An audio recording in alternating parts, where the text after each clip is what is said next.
Hey, welcome.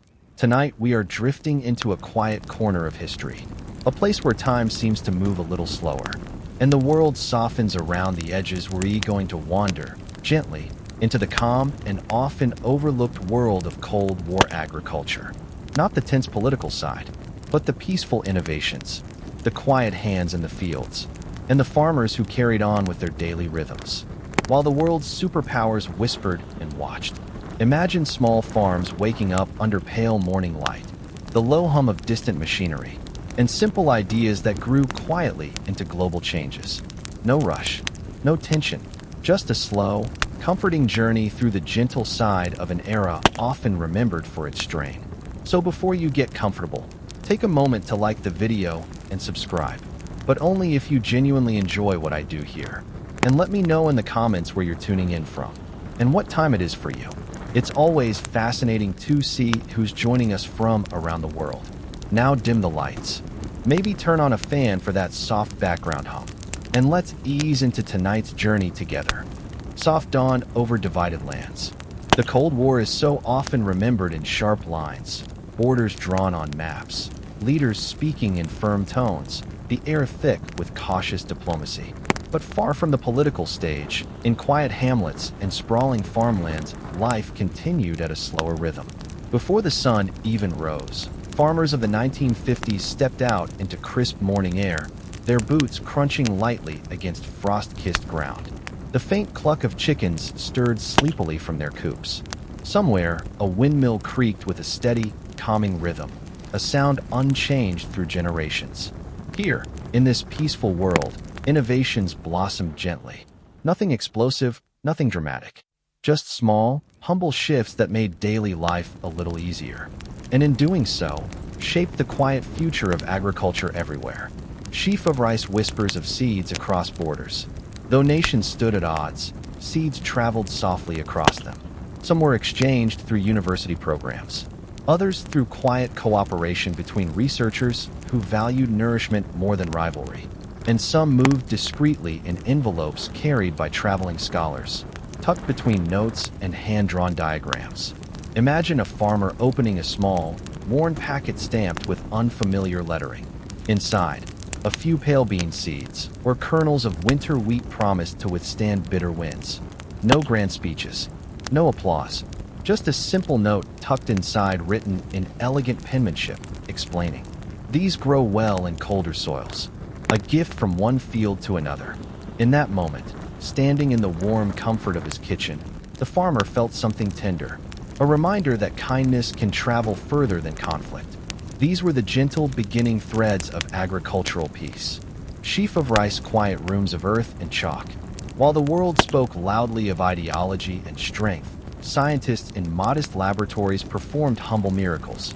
Small drawers filled with soil samples, glass jars labeled in neat handwriting, the gentle scratch of a chalk pencil marking observations along the edges of thick paper, a lamp casting a warm glow across tables cluttered with roots, rocks, and hand lenses. These rooms smelled of earth, ink, and quiet curiosity. Researchers studied how soil breathed, how it healed, how it carried the stories of generations. Their work was patient, turning handfuls of dirt into knowledge that would nourish millions. In the stillness of these laboratories, the world outside felt far away. This was innovation by candlelight, science done with steady hands and softened voices. Sheaf of rice, the soft rhythm of gentle machines. As decades turned, machinery, too, began to change, not in harsh leaps, but in smooth, thoughtful refinements. Tractors were built lighter, their engines softened to reduce the low, droning fatigue of long days. New plows slid through soil with elegant ease, shaped by engineers who understood that farmers' backs carried enough weight already. Milking machines adopted gentler rhythms, matching the tender cadence of hand milking so animals remained calm. In barns across both east and west, the early morning hum of these machines became a kind of lullaby. Steady, dependable, never rushed. Picture a barn at dawn, dust floating lazily through beams of sunlight, the warm breath of livestock rising in small clouds, a farmer leaning against a wooden post, listening to the soft mechanical heartbeat that helped carry his labor. These innovations were small, humble companions to daily life. The kind that asked for nothing, yet offered much. Sheaf of rice gatherings in warm, lamplit rooms. One of the most tender evolutions of the Cold War countryside was the rise of local agricultural learning circles. Not grand institutions, just old schoolhouses, repurposed administrative rooms, even large farmhouse kitchens cleared for neighbors. Tables were cluttered with seed catalogs, handwritten guides, and mismatched teacups still steaming gently. The warmth of a crackling stove filled the room. Breezes slipped in through slightly open windows, carrying faint scents of hay. Farmers, homemakers, elders, and curious children gathered in these spaces to learn how to rotate crops to keep soil strong, how to store root vegetables through harsh winters, how to mend tools in ways that kept them useful for decades, how to try new methods without losing the wisdom of the old ones. Soft laughter drifted between lessons. Stories were shared in quiet voices about harvests long past, storms weathered, and hope sustained. These meetings strengthened communities in ways politics could not measure. Sheaf of rice, moonlit waters, and gentle irrigation. While engineers elsewhere debated monumental projects, many villages chose softer innovations. Small irrigation channels dug by hand, curving naturally along the land's gentle contours. At night, these channels shimmered beneath moonlight, winding like silver ribbons through darkened fields. The soft trickle of water soothed the air, blending with the quiet murmur of distant livestock settling into sleep. Farmers often walked these paths by lantern, checking the flow, letting their minds ease into the calming sound of water nurturing the earth. This was agriculture done in harmony with the night, a quiet promise from the land that tomorrow would grow something good. Sheaf of rice sanctuaries of young green life. Greenhouses and nurseries became small worlds of hope. Inside, rows upon rows of tender seedlings stretched toward warm, filtered light. The air carried the fresh scent of damp soil and newborn leaves. Tools clinked gently as workers tended the sprouts with slow, deliberate care. Every tray of seedlings represented the beginning of a season, the start of nourishment, the quiet belief that even during tense times the future could be gently shaped. Visitors often described nurseries as peaceful sanctuaries, warm in winter, cool in summer, filled with the soft rustle of growth that could barely be heard but always felt. Sheaf of rice cellars of comfort and quiet security. Down stone steps, families entered root cellars. Cool, dim sanctuaries lined with shelves of glass jars reflecting lantern light. Tomatoes preserved at the height of summer. Carrots buried in sand-filled bins. Potatoes stored carefully in wooden crates. Jars sealed with improved lids that made long winters less daunting. The quiet air was thick with the earthy scent of stored harvests, a fragrance of safety, preparedness, and hope. These simple preservation innovations meant that families could depend on their shelves when storms blew outside and snow laid heavy across rooftops. Sheaf of rice wisdom passed hand to hand. During the later Cold War years, agricultural guides and pamphlets became small treasures. Simple booklets, sometimes only a few pages long, offered insights into composting, irrigation, planting cycles, and animal care. They traveled quietly, tucked into mailbags, exchanged at conferences, or carried across borders in suit pockets. Late at night, a farmer might sit under the warm glow of an oil lamp, reading slowly as the rest of the house slept, turning pages with tired hands, picturing the gentle changes he might make in the coming season. Outside, the soft wind brushed against the windows. Inside, the written wisdom of distant neighbors offered comfort. Sheaf of rice apiece beneath the stars. Though the Cold War divided nations, the land cared little for politics. Fields in every corner of the world rested under the same sky. Wheat bowed in the same wind. Crops thirsted for the same rain. And beneath those stars, countless quiet innovations. Small tools, soft engines, gentle seeds, warm gatherings, humble booklets, helped keep families fed and hopeful. It was a peace not written in treaties, but in soil, in effort, in nourishment. A peace grown day by day, harvest by harvest, breath by breath, where quiet hands shaped the future. Though the Cold War cast long shadows, the hands that tended the earth worked in light. Hands hardened by years of harvests, yet gentle enough to cradle the smallest seedling. Hands that understood the language of soil, the patience of roots, the rhythm of seasons.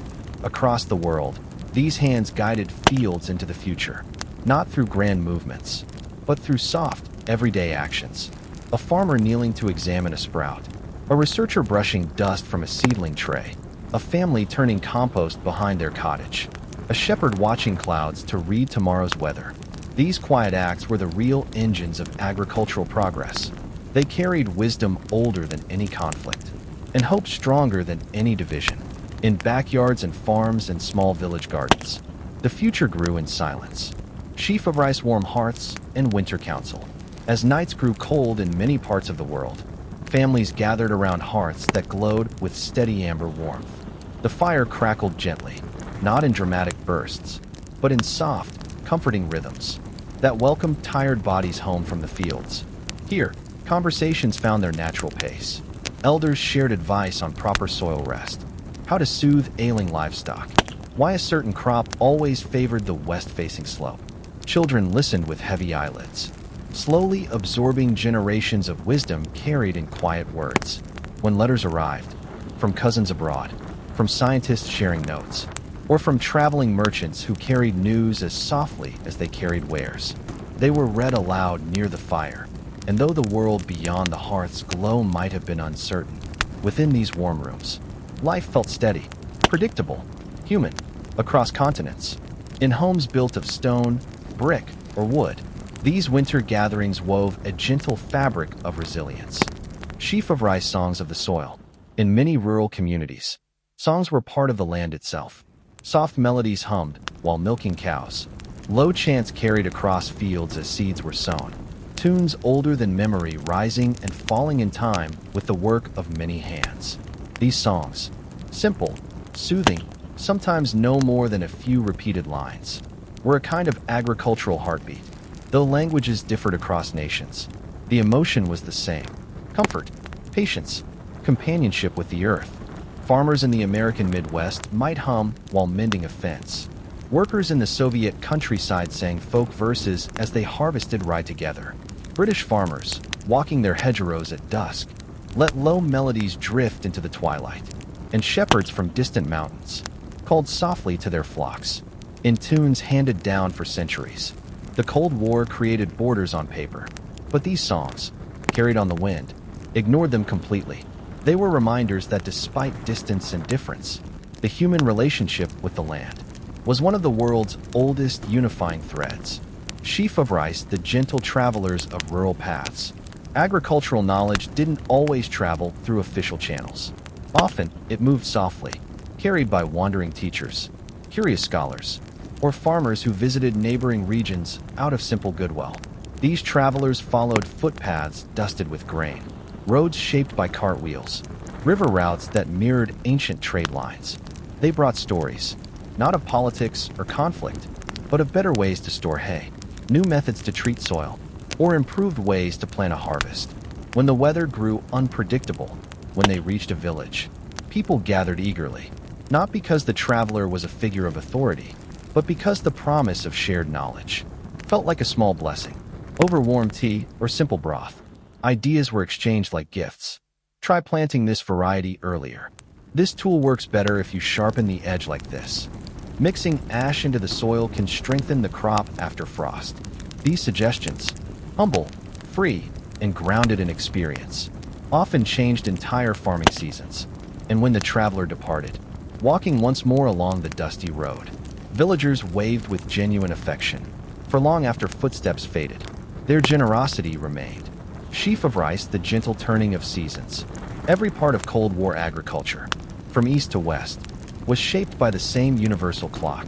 The seasons, spring's tender optimism, with its pale greens and soft rains. Summer's steady labor, beneath long, golden days. Autumn's quiet relief, as barns filled and granaries brimmed. Winter's introspection, when fields slept under blankets of frost. These cycles didn't bow to politics. They didn't pause for speeches. They simply continued, slow and certain. During those decades, agricultural innovators began to observe the seasons with renewed sensitivity. Scientists studied the precise hours of sunlight needed by each crop. Farmers noticed how new varieties responded to warmer springs or cooler nights. Communities recorded rainfall meticulously, learning how even slight changes shaped their future. This gentle attention to nature's rhythm led to small but meaningful advancements. Better frost-resistant vegetables, grain that matured with fewer daylight hours, fruit trees grafted for unpredictable climates. These changes came quietly. No fanfare, no front-page headlines, but they brought security to millions who relied on the land for survival. The unseen guardians of the fields. Beyond the farmers and scientists, there were others whose work made Cold War agriculture gentler, though they rarely received recognition. The toolmakers, who hammered plow blades in workshops smelling of iron and oil. The blacksmiths, who repaired broken hinges with practiced hands.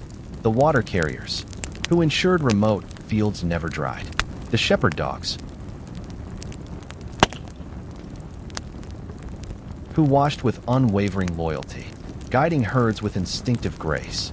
The teachers, who taught children to read weather patterns and plant names. The elders, who remembered which soil crumbled softly and which held moisture through summer. These quiet guardians kept communities strong in ways grand strategies never could. Their contributions were woven into every harvest, every loaf of bread, every jar of preserved fruit that lined winter shelves. Without their steady presence, many gentle innovations would have fallen away before they could take root. Sheaf of rice nights of lantern light and soft thought.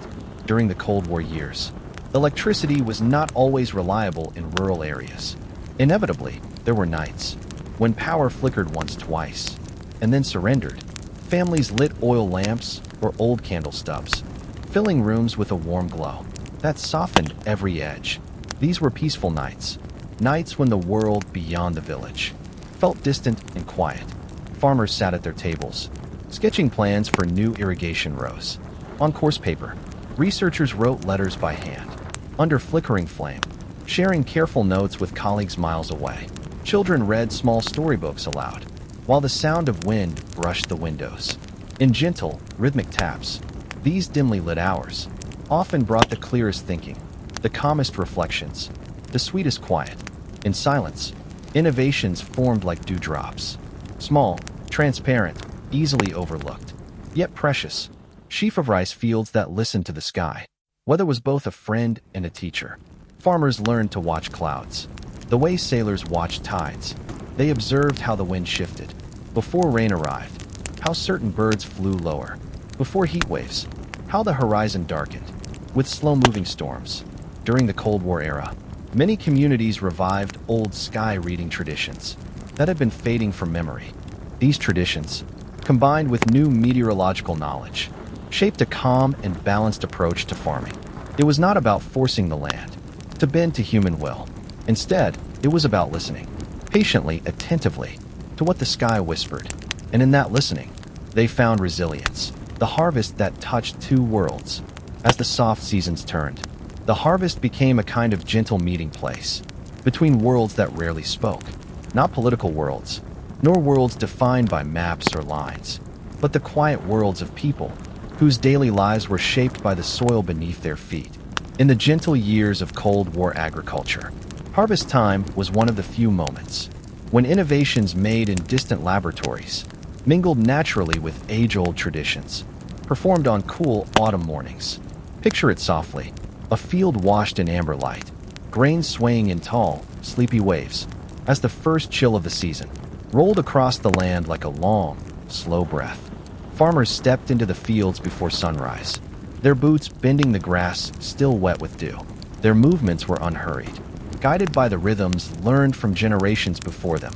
Yet the tools in their hands, light but sturdy, were shaped by recent advances. Metals forged differently, handles designed for gentler strain, new teeth on their sickles that cut clean and smooth. No grand speeches marked these changes. No announcements crackled on radios. Instead, the improvements made their way into life in the softest possible way. One lighter tool, one better seed, one more efficient method, shared over steaming tea or warm bread. This was the quiet merging of an old world and a new one. Not a clash, not a revolution, but a peaceful folding of ideas into the slow, dependable ritual of harvest. As grain was gathered and fruit weighed carefully in wooden baskets, the world felt smaller, not because borders dissolved, but because humanity's shared love of the land remained constant. Ambition did not drive these innovations. Hope did. A hope as gentle as the rustling fields themselves. Sheaf of rice, quiet barns in a divided countryside. Across vast stretches of countryside. In valleys where fog hugged the earth. On plains where the horizon stretched endlessly. And on hills where farms stood like peaceful sentinels. Barns glowed warmly at dusk. Their wooden beams, darkened by age, held stories of countless seasons.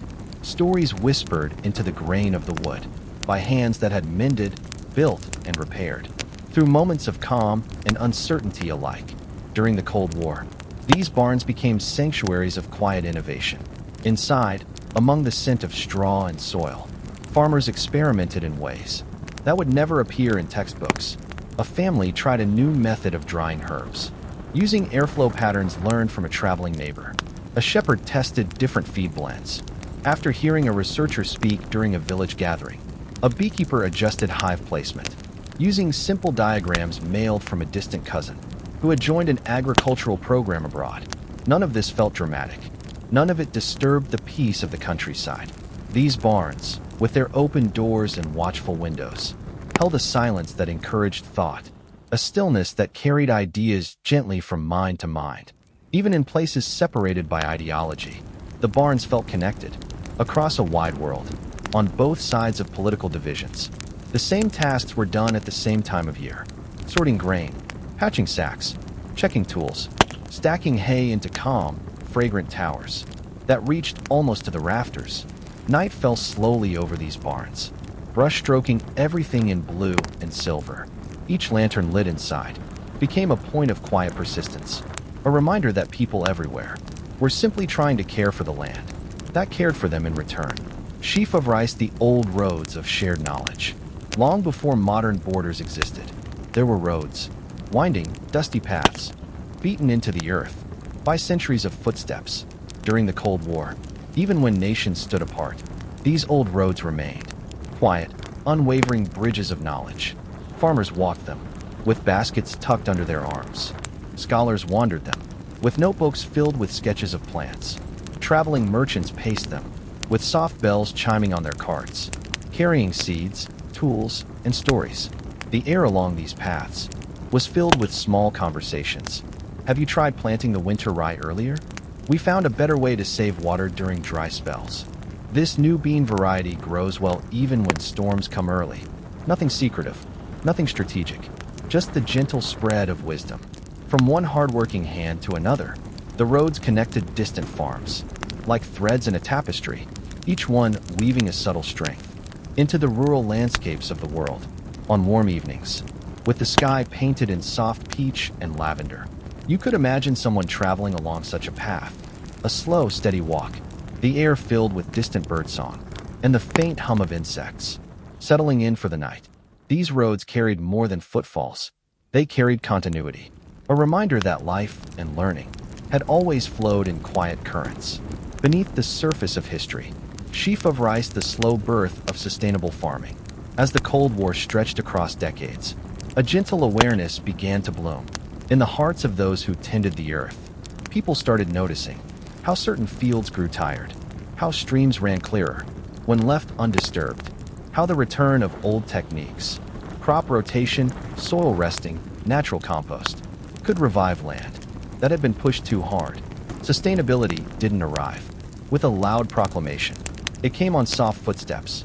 A gardener added crushed eggshells to enrich the soil behind her cottage. A rural cooperative experimented with alternating fields every season. Scientists studied plant resilience, not through force, but through patient observation. Even small villages began keeping community logs of rainfall, harvest yields, animal health, and soil texture. These gentle practices grew slowly, taking root much like the crops they nurtured. And soon, the idea of caring for the land, with more kindness and insight, became a shared philosophy, one that crossed borders and languages. With quiet ease, the land responded. Fields revived. Harvests became more predictable. Animals thrived more comfortably. Communities felt a little more secure. As they looked toward uncertain futures, Sustainability became not a movement, but a mindset, a soft, steady promise to the generations that would follow. Sheaf of rice dusk over the fields of tomorrow, when evenings settled gently over Cold War farmlands. A hush spread across the world, not silence, for the world was never completely still, but a softening. The wind slowed. Birds called their final notes. Children finished their chores and wandered inside with sleepy footsteps. Lanterns and porch lights glowed like small constellations, scattered across the fields. People looked out over their land, taking in the twilight's calming embrace. They saw the steady rows, the quiet barns, the new seed varieties waiting for morning, the innovations both large and small that had arrived with such patience. And they felt, in the softness of that moment, a quiet hope, a hope that the earth would continue to give, as long as humanity continued to listen, a hope that even in uncertain times, gentle efforts could shape a kinder future, a hope that the slow, thoughtful work of farmers, scientists, families, and entire rural communities would endure like the seasons themselves. The horizon deepened into blue, then into the velvety black of night. Stars blinked awake, one by one, like seeds finding their place in the sky. And under that calm dome of starlight, the world slept, fields resting, people dreaming, the quiet innovations of the Cold War, continuing their work in the soft, unseen hours, midnight in the greenhouses. As the night drifted deeper, another world slowly brightened into view. The greenhouses, across many countries, from quiet corners of North America to the wide, frost-touched landscapes of Eastern Europe. Greenhouses glowed softly after sundown, their warm, golden light resembling lanterns, placed carefully across the sleeping countryside. Inside these glass shelters, a different rhythm took shape, not the rhythm of the weather or the seasons, but a gentle, controlled harmony, crafted by human understanding and patient experimentation. The air was warm, carrying a faint, comforting scent of damp soil and young growth. Leaves shimmered softly as warm breezes circulated through the space, like small whispers encouraging the plants to stand tall. The light hummed low and steady, never harsh, just bright enough to remind the seedlings that life was waiting for them. During the Cold War years, greenhouses became quiet sanctuaries of innovation. Scientists and farmers alike visited them at odd hours, checking temperatures, adjusting moisture levels, scribbling gentle notes in small, worn notebooks. They were not racing the clock. They were not seeking applause. They were simply learning, slowly, kindly, allowing nature the time it needed to reveal its answers. In these greenhouses, tomatoes grew plumper, beans climbed higher, and herbs released subtle scents that drifted toward the ceiling like tiny prayers. It was inside these warm havens that some of the most peaceful breakthroughs emerged. Methods to grow food with less water, ways to protect delicate crops from sudden frost, techniques for nurturing young plants. Even during the coldest months, these discoveries traveled outward in steady, unhurried waves, reaching farms where winters were long and summers short, where growing seasons were precious and brief. Night after night, the greenhouses breathed gently, warming the earth and helping countless families through harsh seasons. Sheaf of rice, a whisper of seeds across borders. In the quiet companionship of rural life, seeds carried stories. Even during the Cold War, when governments guarded information carefully, seeds found a way to move gently from one place to another, sometimes tucked into envelopes, sometimes gifted during a chance meeting, sometimes carried across fields by the wind itself. These weren't secret exchanges. They weren't political. They were simply acts of human curiosity and kindness. A farmer in Ukraine saved seeds from an unusually hardy sunflower and offered them to a traveling researcher. A gardener in England received a small pouch of frost-resistant peas sent by a cousin who lived across the ocean. A scientist in the United States grew a sample of grain that had come from a Soviet experiment station, its origins uncertain, but its potential giving hope to farms facing drought. These exchanges often took place quietly, without ceremony. A soft handshake, a smile, a gentle conversation over a wooden fence. Seeds were small enough to avoid attention, yet powerful enough to transform entire fields, entire harvests, entire ways of life. And so they traveled through post offices, in coat pockets, inside baskets on market day, wrapped in cloth and tucked safely into a drawer until spring. Each seed represented possibility, not competition, not rivalry, but possibility. It was a reminder that the earth belonged to everyone, and that the knowledge of how to care for it was a quiet, shared treasure that could outlast any political division. Sheaf of rice, the kind hands of rural teachers. In small villages scattered across the world, there were teachers who quietly shaped the future, not through textbooks, but through gentle guidance. They taught students how to read the color of soil, how to listen for the hum of healthy insects, how to plant with the rhythm of the seasons, and how to respect the land as both a giver and a teacher. During the Cold War, while global tensions drifted above like distant clouds, these rural teachers remained rooted in the slow, steady practices of their communities. In one classroom, sunlight spilled across wooden desks, where children sketched diagrams of root systems and learned why some plants grew better together than apart. In another, students walked outdoors to touch the bark of old fruit trees and learn how each ring told the story of a year, the dry seasons, the wet seasons, the storms that had passed, and the quiet periods of growth. Teachers explained how new methods being tested in faraway places could be joined gently with the traditions of their grandparents. They did not push for change. They offered it softly, like placing a book on a table and allowing someone to open it when they were ready. Their lessons carried forward through the generations, from the laughter of children to the steady hands of adults who took what they learned and folded it into daily farming life. Through their kindness, the knowledge of the land stayed alive, growing quietly, like a sapling in spring. Sheaf of rice, the barnyard symphony at dawn. Each morning, long before the world fully woke, the barnyards sang their familiar symphony. It was a gentle chorus, not loud, not chaotic, but steady and soft, like the heartbeat of rural life. The quiet lowing of cows, waiting patiently to be milked. The rhythmic shuffle of goats, stretching their legs after a warm night indoors. The soft clucking of hens, who sensed the sun, even when it was still hidden, beneath the horizon.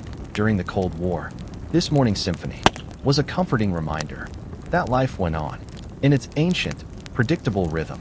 Farmers stepped into the cool air, with lanterns in hand, their warm breath rising. In little clouds, they opened the barn doors to a world washed in silver blue light, and the animals greeted them with quiet trust. Milk pails clinked softly, hay rustled, the soft scrape of a broom on the floor echoed gently in the stillness. New agricultural techniques slowly wound their way into these morning routines. Better feed mixes made animals healthier, improved shelter designs kept barns warmer in winter and cooler in summer. Gentle veterinary practices helped cows and sheep grow stronger and live longer. But despite these improvements, the heart of barnyard life remained unchanged, a place of peace and purpose, unaffected by the distant tensions that defined its era. In these quiet moments, as the sky softened into pale gold, farmers often felt a deep, steady gratitude for the land beneath their feet and the lives they nurtured with such care. Sheaf of rice, the long fields of understanding. Across wide plains, in lands separated by borders and oceans, there were fields that seemed to stretch endlessly toward the horizon. Fields of wheat, fields of rye, fields of barley and oats, all swaying gently in the soft breath of the morning wind. Though separated by political differences, these fields shared an invisible unity. They fed families, they shaped communities, they supported entire nations with their quiet abundance. During the Cold War, scientists from different countries often studied the same questions. How can fields survive drought? How can pests be managed without harming the soil? How can harvests remain stable year after year, even if they never met? Their work flowed together, like river tributaries, joining far downstream. Tiny improvements in one region echoed into another. A discovery in one laboratory found its way softly into a distant farm. A method tested in one valley appeared suddenly in a remote village, thousands of miles away. It was as if the fields themselves shared their quiet wisdom across the world. And in this subtle, interconnected dance, humanity discovered that caring for the land was a universal language, one spoken softly, by every farmer who ever bent down to examine a seedling or ran their fingers through the warm soil. Sheaf of rice, the night that wraps the land. As each long day drew peacefully to a close, night returned with its familiar embrace. The world dimmed into deep, calming hues. Fields darkened into gentle silhouettes. The last birds settled into their nests with soft, fluttering sighs. In farmhouses scattered across the land, lights glowed warm and steady. Families gathered for simple meals, often prepared with ingredients grown just outside their windows. Potatoes, herbs, grains, fresh vegetables from the garden, or milk from their own barn. They talked quietly, laughed softly, and prepared for the next day in unhurried rhythms that had existed long before the Cold War and would exist long after it was gone. Outside, the land rested. Seeds waited patiently in the soil. Trees stood as still silhouettes against the velvet sky. Barn roofs gleamed in the moonlight, like gentle reminders of work completed and work yet to come. And humanity, amid all the changes of the era, found peace in the steady, grounded truth that the earth itself was a patient teacher, always waiting, always offering, always renewing the hearts that held the world together. Inside the quiet homes of farmers, where wooden floors creaked softly and windows framed the slow rise of dawn, there were hearts that glowed with a steady, comforting warmth. These hearts were not grand or elaborate. Most were simple brick or stone, with iron kettles hanging over coals that whispered with tiny, ember-bright pops. During the Cold War, while the world beyond felt uncertain, these hearts offered an unbroken sense of safety, a small, glowing reminder that life's gentlest rhythms continued untouched. Families dried their herbs by the fire, strings of chamomile and mint swaying gently in the warm draft. Farmers warmed their hands after long hours tending the land. Children read stories at the fireside, their voices soft, their eyes heavy with sleep. Over time, new agricultural ideas found their way into these humble kitchens. Improvements in food storage made winter meals easier to prepare. Preservation techniques, learned from scientists abroad, allowed families to keep harvests longer, without waste or worry. Yet the hearth remained unchanged, a place where the day exhaled and the night settled in, like a thick, cozy blanket laid gently across the world. Outside, the wind rustled through the fields, like a slow, wandering hymn. But inside, the fire glowed like a small sun, holding warmth and quiet. At the center of each home, it was here, in these modest rooms, that Cold War agriculture felt most human, not political, not strategic, but simply part of daily life, woven into the soft threads that connected families to the land they cared for. Sheaf of rice, the letters that traveled across quiet distances. Before the internet, before instant messages and screens, communication moved slowly, not in bursts of urgency, but in carefully written letters that carried the sender's present scene, each stroke of ink. During the Cold War, these letters became gentle bridges between distant villages, distant farms, and distant hearts. A farmer might receive a handwritten note from a cousin across the ocean describing a new type of grain that resisted early frost. A scientist might send a careful explanation of how different soils responded to new irrigation methods. A grandmother might include pressed flowers from her own tidy garden, tucked into the folds of a letter sent to a child learning about agriculture in a faraway school. These letters traveled slowly, sometimes for weeks, sometimes for months, and arrived with the soft surprise of an unexpected gift. The paper often smelled of the sender's home, a hint of lavender from a garden, a touch of wood smoke, or the faint, sweet scent of dried grain. Inside these envelopes were seeds of connection, notes of shared wisdom, and gentle encouragement that crossed borders far more quietly than politicians ever could. People learned from one another, not through dramatic declarations, but through these quiet messages, written at kitchen tables, in the warm glow of lamps, or in the fading light of afternoon. Each letter was a reminder that curiosity and kindness could travel calmly, even through uncertain times. Sheaf of rice, the fields that heard the moonlight. It is easy to imagine fields only in the daytime, bright and golden, alive with the energy of work. But at night, those same fields experienced a different kind of magic. During the Cold War era, when artificial light was limited and the world felt quieter after sunset, moonlight became a companion to the land. It washed over wheat fields in wide, silver sheets. It drew long shadows from the rows of corn and barley. It shimmered on irrigation ditches like small streams of pale, liquid light. Farmers sometimes stepped outside before bed to breathe in the cool night air and listen to the gentle sounds of the sleeping earth. Crickets murmured softly.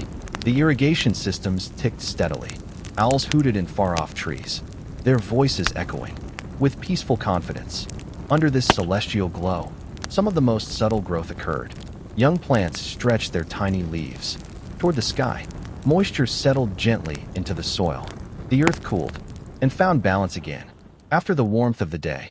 In these moonlit hours, efforts from earlier decades, improved seeds, better soil care, gentle irrigation techniques, quietly revealed their worth. Night after night, the land deepened its roots and strengthened its yield, preparing for the next sunrise. With the patience only nature possesses, sheaf of rice, the unseen hands behind every harvest, behind every thriving field, behind every healthy crop, there were countless hands that worked quietly and without recognition. These were the unseen hands, the helpers who did not seek notice, yet shaped the world in soft, essential ways. There were older farmers who shared knowledge that had been handed down through centuries. There were young apprentices who watched closely, learning how to care for animals and judge the weather by the shape of the clouds. There were neighbors who helped repair fences after strong winds or lent tools when a sudden task appeared. There were local workers who maintained the grain mills, the irrigation pumps, the village wells, keeping daily life running smoothly, even when supplies were scarce or parts difficult to find. During the Cold War, these quiet contributions meant everything. They kept communities stable. They kept families fed. They kept hope alive in places where life could have easily grown difficult. And though history books rarely mention these people, their legacy lives on. In every field that grew stronger, every harvest that succeeded, and every innovation that found its way into gentle, capable hands. Their work was soft, steady, and profoundly human. Sheaf of rice, a dawn of quiet unity. As the Cold War years slowly moved toward their end, a dawn of quiet unity settled over the world. Not all at once, not in a burst of celebration, but in small, steady acknowledgments, shared between nations that realized how much they had in common. Beneath the surface, agriculture was one of the first bridges to reflect this change.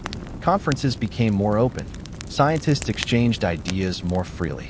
Farmers visited other countries to see how their counterparts lived, worked, and cared for the land. They discovered something simple, yet deeply meaningful. Everyone wanted healthy crops, strong animals, clean water, and land that would endure for future generations. Everyone wanted to protect their fields from drought, frost, pests, and unpredictable seasons. Everyone wanted to hand down knowledge as gently and lovingly as it had been handed to them. This shared purpose became a kind of peace, a peace that grew through slow conversation, careful study, and long, thoughtful days spent in fields, bathed in sunlight. The land, always patient, always steady, held this unity in its vast embrace. And humanity, guided by quiet hands and gentle ideas, stepped slowly into a more connected future. The rivers that remembered time. Alongside every field, a river or stream traced its patient path, carrying both life and memory. Water flowed slowly over stones worn smooth by centuries, murmuring quietly of the seasons it had seen. Farmers leaned over the banks to measure its depth, to note its clarity, to sense the pulse of the land through its gentle current. During the Cold War, rivers became more than water. They were markers of continuity. While news from faraway capitals often carried tension or uncertainty, rivers remained faithful. Children would sometimes skip stones, listening to the ripples echo, while their parents worked nearby, balancing new irrigation techniques with the wisdom inherited from older generations. In the evenings, when twilight painted the sky in muted purples, rivers mirrored the moonlight, reflecting silver arcs that seemed to whisper encouragement to those who worked the fields. Each ripple was a reminder that life continued its quiet rhythm, even as the wider world shifted. Farmers learned from the river's patience, letting it guide the pace of planting, the timing of harvest, and the care of young seedlings. Sheaf of rice, the seeds that traveled in silence. Not all innovations were loud or immediate. Some arrived in quiet envelopes, in small glass jars, in bundles of carefully labeled seeds. A frost-resistant wheat variety from a distant country, a new strain of barley that required less water, a crossbreed of beans that promised richer soil enrichment. Each was a whisper of shared knowledge traveling across invisible lines of trust. Farmers cherished these gifts, not only for their practicality, but for the human connection they carried. Each seed held a story of care, of hands that had selected it, of scientists who had nurtured it, and of farmers far away who had tested it patiently. The act of planting such seeds was a dialogue, a silent conversation that linked lands, climates, and generations.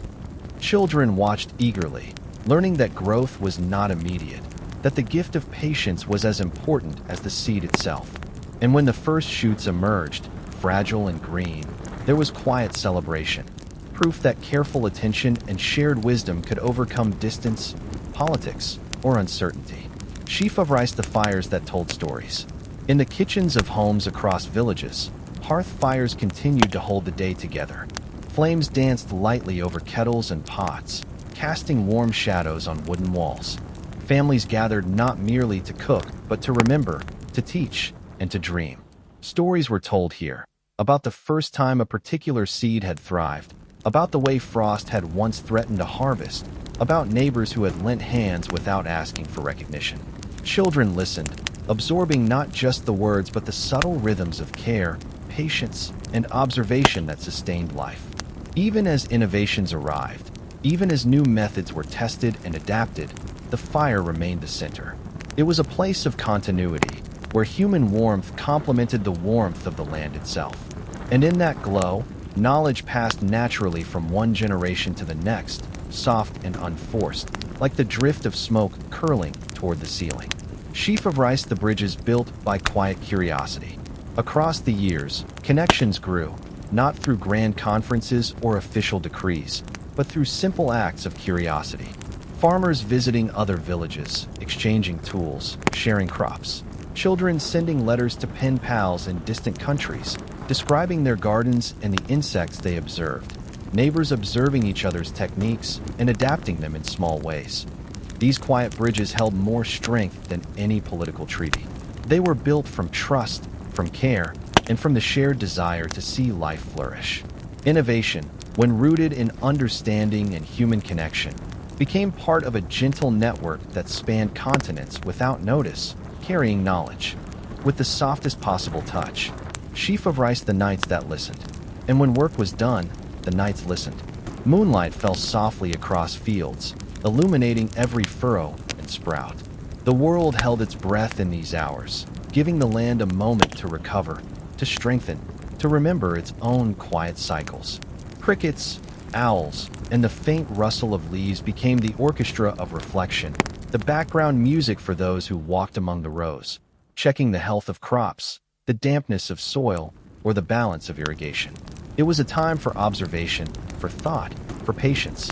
Growth did not rush in the dark. It deepened, slowly, imperceptibly, teaching the human heart the value of waiting, of watching, of understanding. Sheaf of rice, the hands that kept tomorrow alive. Even as the world changed, as machines humbly assisted human labor and distant technologies offered promise, it remained the hands of ordinary people that carried life forward. Hands that sowed seeds, repaired fences, checked irrigation, and helped neighbors in small, crucial ways. These hands were quiet heroes, shaping the future without recognition. They were the link between innovation and understanding, between theory and practice, between potential and harvest. And in their work was a profound human lesson, that life, when nurtured gently and attentively, grows stronger and more resilient than fear or conflict ever could. The gardens that whispered lessons. In the quiet corners of farmyards, small gardens held their own subtle magic. Not vast fields, but humble plots tended with meticulous care, rows of herbs, vegetables, and flowers that spoke quietly of patience and attention. Grandmothers often led these gardens, teaching grandchildren the rhythm of planting, the timing of pruning, the delicate balance between water and sun. Each garden became a laboratory of observation. Children learned that leaves curled differently depending on soil moisture, that flowers opened only under certain sun. Even pests carried lessons about balance and ecosystem. These lessons, though small, accumulated across generations, forming an intimate knowledge of life that no textbook could fully capture. And in the evenings, the scent of herbs and blooming flowers drifted toward the hearth, mingling with smoke and bread baking. Knowledge and nourishment became inseparable. The garden taught as much as the fire warmed, and the warmth of the home reminded all who entered that care, like growth, begins with love. Sheaf of rice, the tools that carried memory. Every tool in a farm had a story. Handles worn smooth by decades of work, blades sharpened countless times, plows repaired patiently with local ingenuity. Each carried a memory of labor and care. Farmers did not treat tools as disposable or replaceable. They were extensions of hands, and by extension, the legacy of those who had come before. Apprentices learned respect for these instruments. The sharpness of a sickle was measured not only in efficiency, but in safety. The strength of a plow in its ability to meet soil without harm. The balance of a hoe in its dance with the earth. These tools were silent teachers, offering lessons in diligence, precision, and patience, shaping character as much as crops.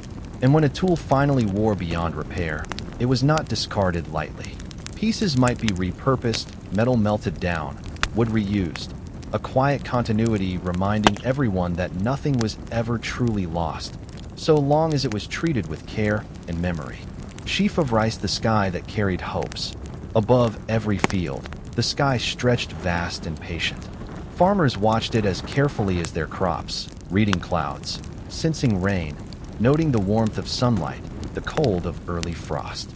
Seasons were measured in sky, and the sky offered a kind of conversation, subtle hints of weather, quiet signals of change. During uncertain times, the sky reminded people of continuity. Storms would come and go, harsh summers would pass, frost would threat, and then relent. Each year was a dialogue, teaching that resilience was found not only in the soil, but in attentiveness, in anticipation, in readiness to adapt. Children learned to watch the horizon, to feel the wind on their cheeks, to note the scent of rain before it fell. In these small lessons, hope was nurtured, a hope rooted in observation, patience, and trust that the land, like the sky, always returned, always held its cycles. Sheaf of rice, the barns that held stories. Barns were more than storage. They were archives of life, of labor, of quiet triumphs and occasional failures. The scent of hay, of timber, of animals, carried memories. Tools leaned against walls where generations had hung them. Crates bore labels, scratched and faded, marking seeds that had been planted and preserved. Within these structures, children sometimes hid and imagined adventures, and adults quietly repaired fences, mended sacks, and organized stores. Every nail hammered, every board replaced, was a gesture of care, a small act that ensured life could continue smoothly through winter's chill or a sudden storm. Barns held the past and protected the future, standing as silent witnesses to the enduring human relationship with land. They were quiet, humble, yet essential, the guardians of continuity. Sheaf of rice, the winds that carried wisdom. Winds traveled across fields, rustling wheat, bending corn, whispering through barley. Farmers learned to read them, their strength, direction, and the stories they carried. Winds brought rain from distant clouds, carried seeds to new soil, and sometimes reminded workers of distant relatives, markets, or seasons past. In the evenings, the wind became a storyteller, moving through the village and across the hills, echoing the lessons of those who had tilled the land long before. Children listened as they ran barefoot through fields, learning unconsciously that nature itself communicated, that wisdom was not only written in books or letters, but also carried in subtle patterns of sound, motion, and sensation. Sheaf of rice, the silence that protected growth. Growth often happens in quiet moments. Plants stretching toward sunlight, roots digging deep, soil absorbing water and nutrients, all unfold in a rhythm unnoticed except by those who pay careful attention. Farmers learn to step lightly, to watch, to intervene gently when necessary, to allow life its own space. Even during times of political tension, the silence of fields was a sanctuary. Here, the world slowed. Decisions were made slowly, carefully. Lessons were observed rather than announced. Growth, both human and agricultural, thrived in this quiet patience, proving that sometimes the most powerful work is that which goes unseen. Sheaf of rice, the bridges between generations. Knowledge passed not only across geography, but across time. Grandparents taught grandchildren.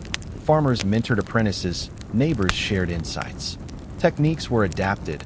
Failures were remembered, and successes celebrated. These bridges were delicate yet strong. They did not depend on fame or official recognition, but on trust, respect, and a shared commitment to nurture both land and people. Each generation inherited a legacy, not only of crops and techniques, but of values, patience, attentiveness, humility, and care. And so, quietly, life continued. Fields grew, children learned, and the rhythm of human and natural cooperation marched steadily forward, hand in hand. The rain that painted the earth. Rain fell gently, a soft percussion on rooftops, on leaves, on tilled fields.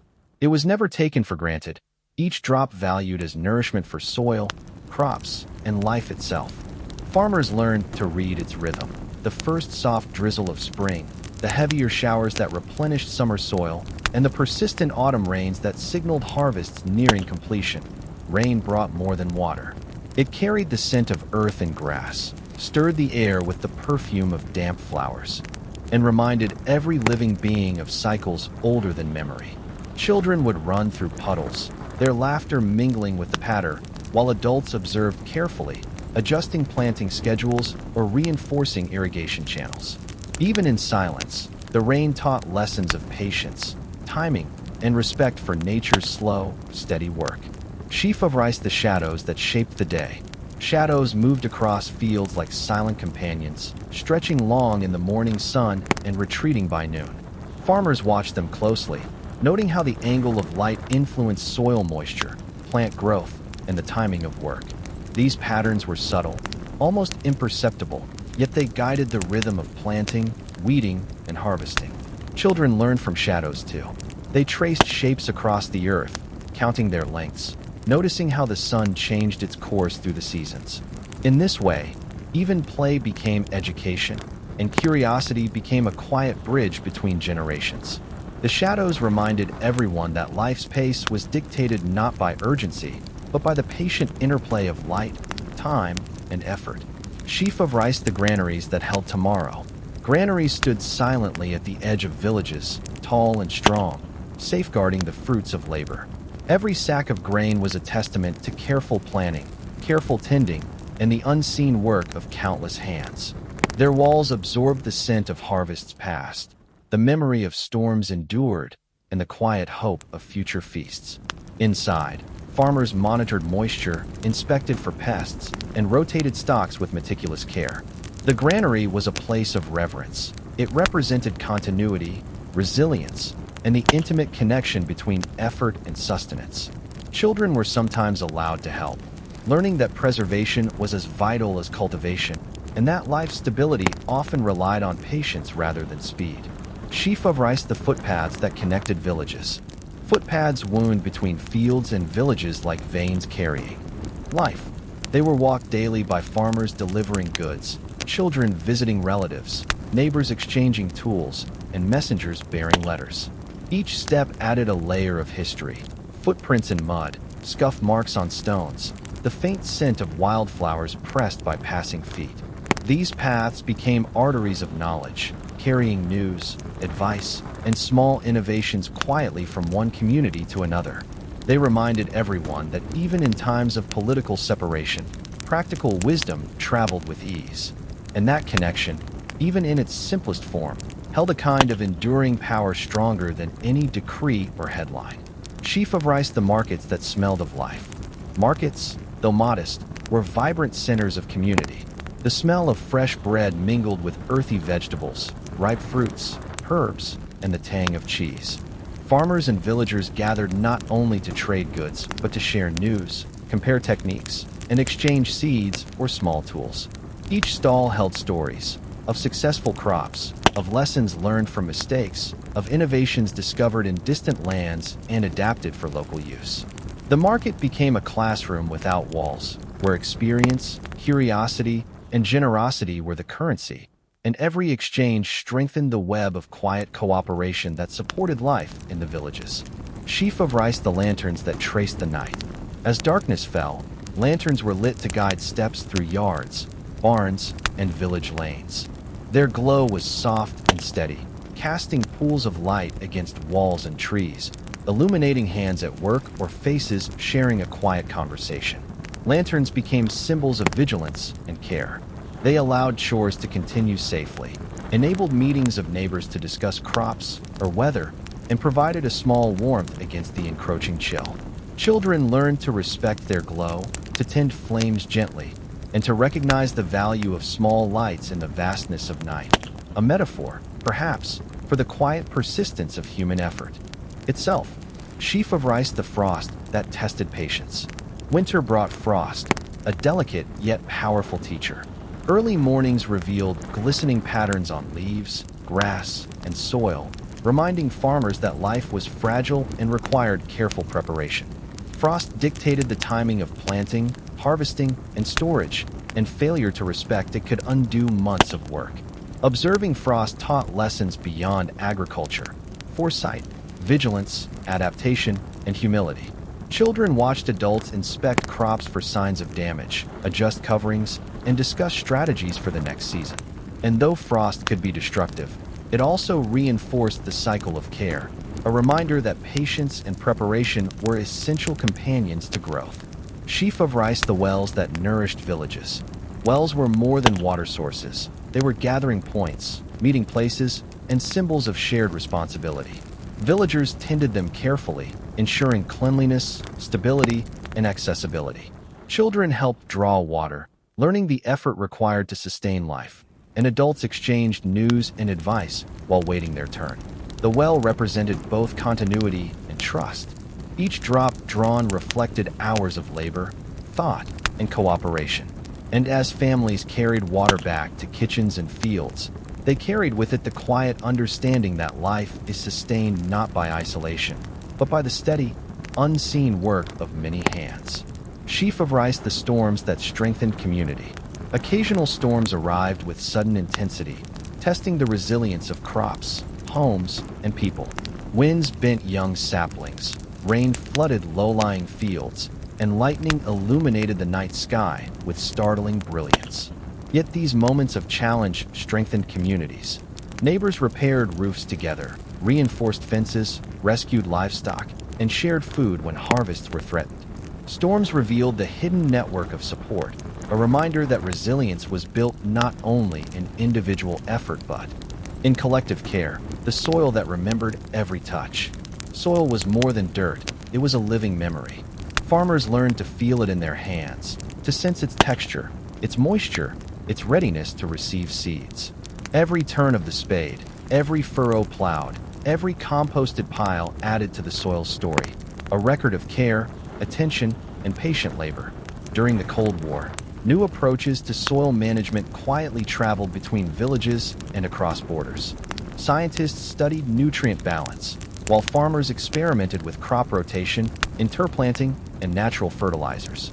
Yet all methods were guided by an intimate understanding of the soil itself. Touching it, smelling it, observing how it held water or resisted erosion. These were lessons passed down silently, learned through years of patient observation rather than formal instruction. Children grew up with these lessons embedded in their senses. They learned that soil was alive, that it demanded respect, that even small acts of attention, a carefully dug trench, a handful of ash, a layer of compost, could transform the fertility of the earth. And as they worked, the soil remembered, storing each touch, each care-filled gesture for seasons yet to come. Sheaf of rice, the seasons that whispered secrets. Seasons were teachers in subtle ways. Spring brought curiosity, the excitement of fresh shoots, and the promise of growth. Summer demanded diligence, patience, and careful timing. Autumn rewarded effort with harvest, a quiet triumph of preparation and attention. Winter called for reflection, repair, and planning for the next cycle. Farmers learned to read the nuances of each season, understanding that changes were gradual, often imperceptible, yet profoundly important. A slight shift in rainfall or a cooler spring morning could alter an entire planting schedule.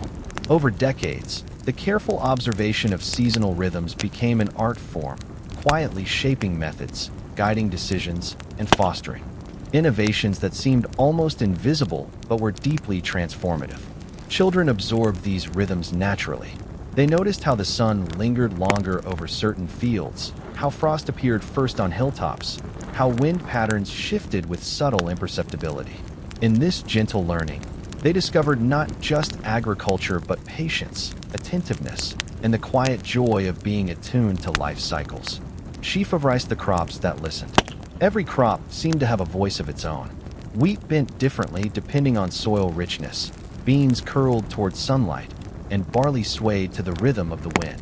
Farmers learned to listen, not with ears alone, but with eyes, hands, and intuition.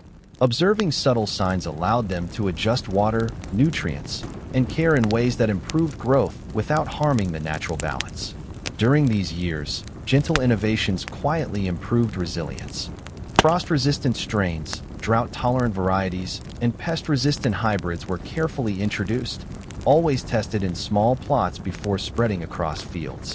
Each crop, in turn, taught lessons about its own needs, about the subtle interplay of sun, rain, and soil, and about the patience required to nurture life without forcing it. Children often followed adults across fields, watching leaves tremble under the morning dew, noticing the first signs of ripening, and learning to respect the fragile yet resilient rhythm of plant life. In these moments, knowledge was absorbed without instruction, as quietly as a seed finds root in fertile earth. Sheaf of rice, the tools that spoke through work. Every hoe, plow, sickle, and rake carried accumulated wisdom. Handles smoothed by decades of work seemed to vibrate with memory. Blades sharpened countless times retained the precision of generations, and plowshares tested and adjusted spoke of countless seasons of labor. Farmers learned not only to use tools, but to converse with them. A plow that resisted turning soil too quickly required patience. A sickle that cut too cleanly demanded careful calibration. Tools were extensions of hands, of mind, of experience. In their rhythm and resistance lay subtle lessons about timing, pressure, and balance. Knowledge that could not be written in manuals, but only absorbed through practice. Children were taught these lessons gradually, beginning with small, safe tasks. They learned to respect the weight of a hoe, the balance of a spade, the care needed to sharpen a blade. Each task became a quiet conversation between human and tool, a dialogue of care and attention that shaped both character and skill. Sheaf of rice, the water that carried life.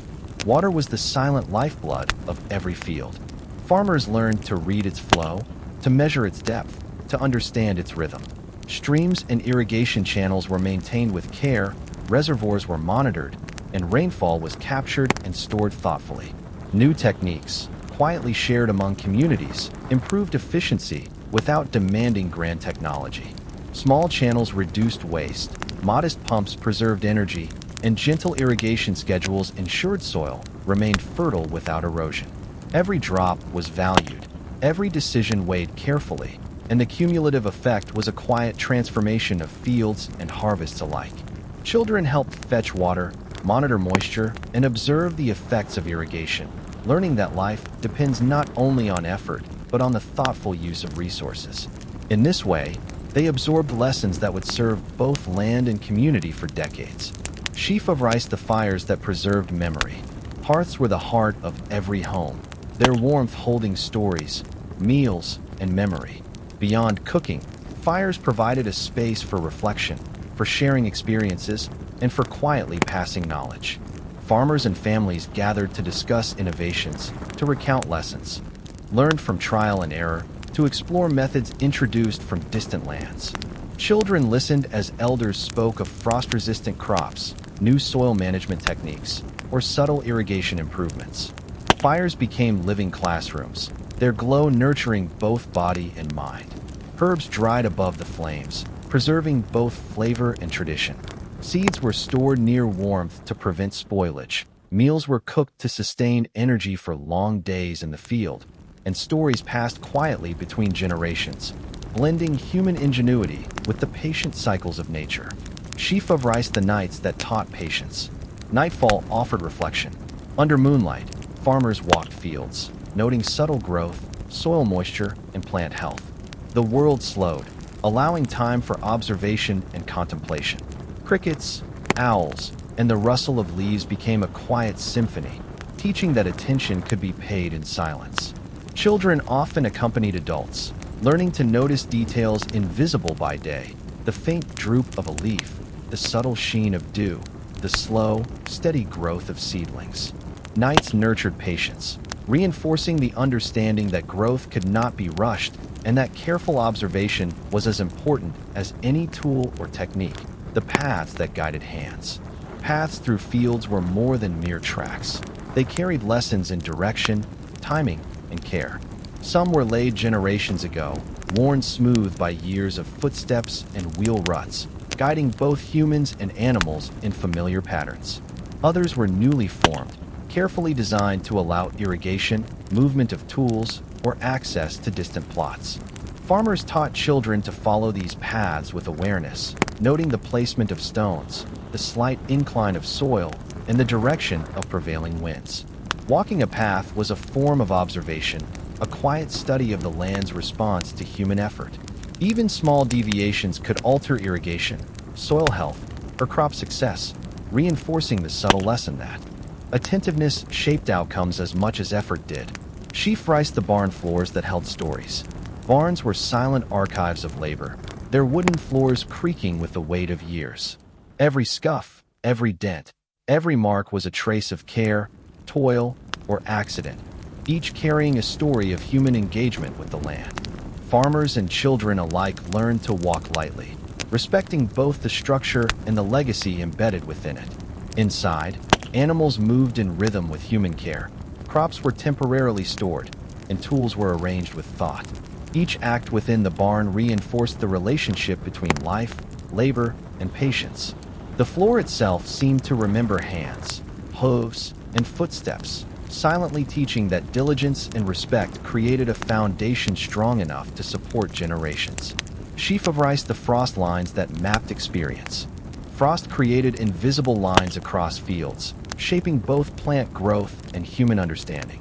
Experienced farmers could read these patterns, identifying which areas froze first, which leaves held the cold longest, and where protective measures were most necessary. This knowledge was passed subtly to children and apprentices. Observing frost taught careful anticipation, reminding everyone that the land has memory and that foresight could prevent loss. Gentle innovations emerged from these observations, covering vulnerable plots, adjusting planting times, or selecting frost-resistant varieties. The frost became a teacher, guiding practice through its quiet, cold language. Sheaf of rice the seeds that whispered futures. Every seed carried potential, fragile, silent, and patient. Farmers learned to handle them with care, knowing that the smallest crack or bruise could alter growth. They experimented with rotations, interplanting, and gentle preservation, always listening to the results before attempting more ambitious changes. Seeds also carried knowledge from other regions. Letters, small packages, or traveling farmers brought new varieties, which were tested carefully in local soil. Each successful germination represented a dialogue between the old and the new, the familiar and the foreign, the local and the global. Children helped plant these seeds, absorbing lessons in patience, attentiveness, and respect for life that would guide them for decades. Sheaf of rice the harvest that measured patience. Harvest was more than collection. It was a culmination of observation, care, and adaptation. Farmers moved slowly through fields, hand-selecting crops, checking for ripeness, and minimizing damage. Tools were used deliberately, with the quiet guidance of experience dictating rhythm and pressure. Children participated by carrying small baskets, counting produce, and observing the subtleties of plant readiness. Every action became a lesson in patience and attentiveness. The harvest was proof that consistent care, combined with gentle innovation, yielded results that machines or speed alone could not provide. Sheaf of rice, the irrigation that moved like music. Water channels flowed not just to nourish, but to create rhythm. Gentle innovations in irrigation, modest dams, small pumps, and carefully timed releases mirrored the cycles of rainfall and sun. Farmers listened to the water, noting its whisper across ditches, the glint of reflection on leaves, and the slow saturation of soil. Even small changes required observation. A slight adjustment in a channel could improve yield or prevent erosion. Children learned that water carried not just life, but information, subtle signs of overuse, imbalance, or opportunity. In this way, irrigation became a dialogue between human intention and natural flow, a music of care performed over decades. Sheaf of rice, the chimneys that spoke to the sky. Chimneys above hearths were conduits for more than smoke. They symbolized continuity and the passing of knowledge. Farmers and families maintained them carefully, ensuring airflow for warmth, cooking, and drying crops. The rising smoke became a quiet signal to neighbors. Hearths were alive, homes were safe, and the rhythm of domestic life persisted. Children watched the spirals of smoke, learning that care in small details created larger patterns of stability. Chimneys taught that attention to even modest structures, brick, stone, or mortar, could influence comfort, health, and productivity. In this way, innovation intertwined with tradition, blending the new techniques of agriculture with the enduring practices of home. Sheaf of rice, the birds that monitored fields. Birds were silent assistants, observing and influencing fields in ways both subtle and essential. They fed on insects, pollinated flowers, and signaled changes in weather with their flight and calls. Farmers watched carefully, noting shifts in population, migration, and behavior, understanding that the land itself was alive with communication. Children were taught to observe patterns, how birds nested, where they foraged, and when they returned each season. These observations shaped planting schedules, pest control measures, and even crop selection. Birds became quiet teachers, part of a network of gentle innovation connecting humans to every living component of the field. Sheaf of rice, the roads that measured effort. Roads connecting fields, villages, and markets were arteries of exchange. Though humble and often dusty, they were meticulously maintained, with small bridges, drainage ditches, and carefully leveled paths ensuring safe passage for produce, livestock, and people. Farmers observed how wear, water, and weather shaped these roads, learning to adjust routes, repair erosion, and share information about conditions.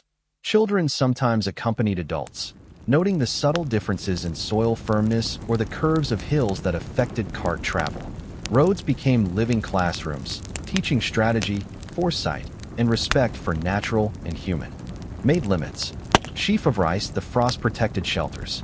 Small shelters for young seedlings, delicate plants, or sensitive crops were carefully constructed.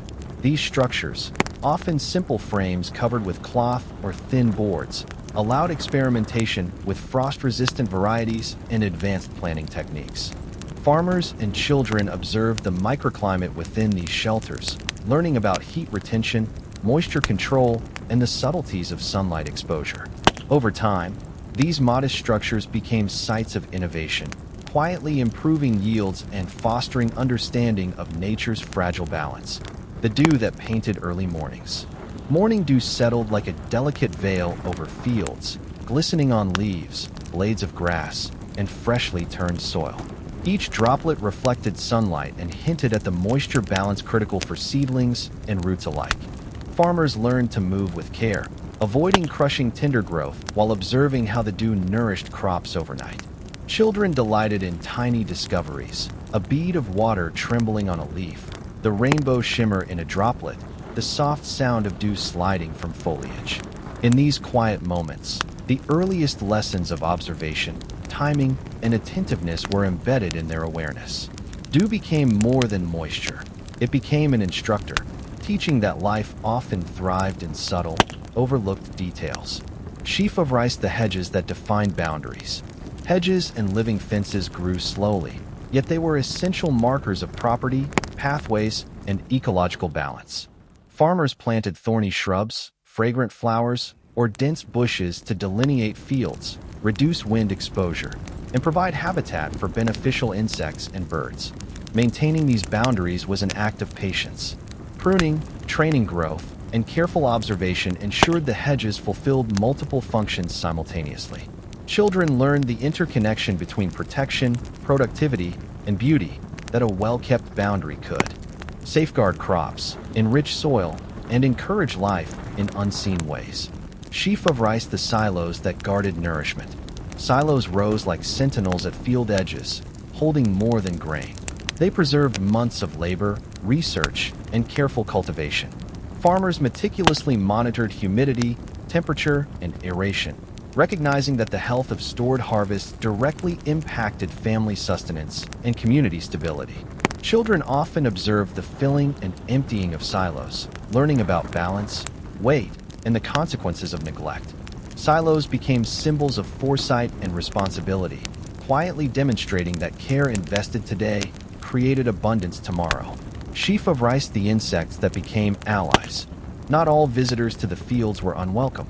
Beneficial insects, ladybugs, bees, predatory beetles, taught farmers the power of observation and restraint. Understanding their habits allowed subtle pest control and improved pollination without reliance on harsh chemicals. Children were encouraged to watch patterns, noting which insects thrived, which predators appeared, and how plants responded. These observations became foundational knowledge, demonstrating that cooperation with nature often achieved better results than domination, a lesson repeated softly in the rhythm of daily work. Sheaf of rice, the terraces that contain the hills. In hilly or sloping terrain, terraces were carved with precision, preventing erosion while retaining soil fertility.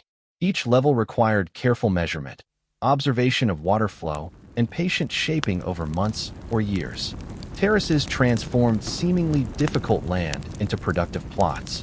Children helped carry small stones, learn subtle gradients, and understand how gravity and water could be used thoughtfully rather than fought.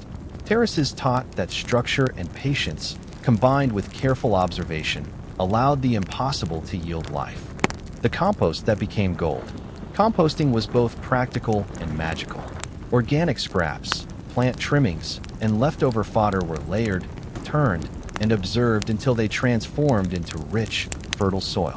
Farmers experimented with ratios, moisture levels, and timing, learning how decomposition could be guided gently to maximize growth. On eyelashes, footprints fading into white blankets, and the silence that accompanied misty dawns. Mist became both a practical factor in agriculture and a teacher of subtle observation, illustrating that attention to small phenomena could shape outcomes in profound ways. Sheaf of rice, the fences that breathed with life. Fences were more than barriers. They interacted with wind, sun, and vegetation. Farmers adjusted slats, repaired posts, and considered their orientation to encourage beneficial airflow while discouraging pests.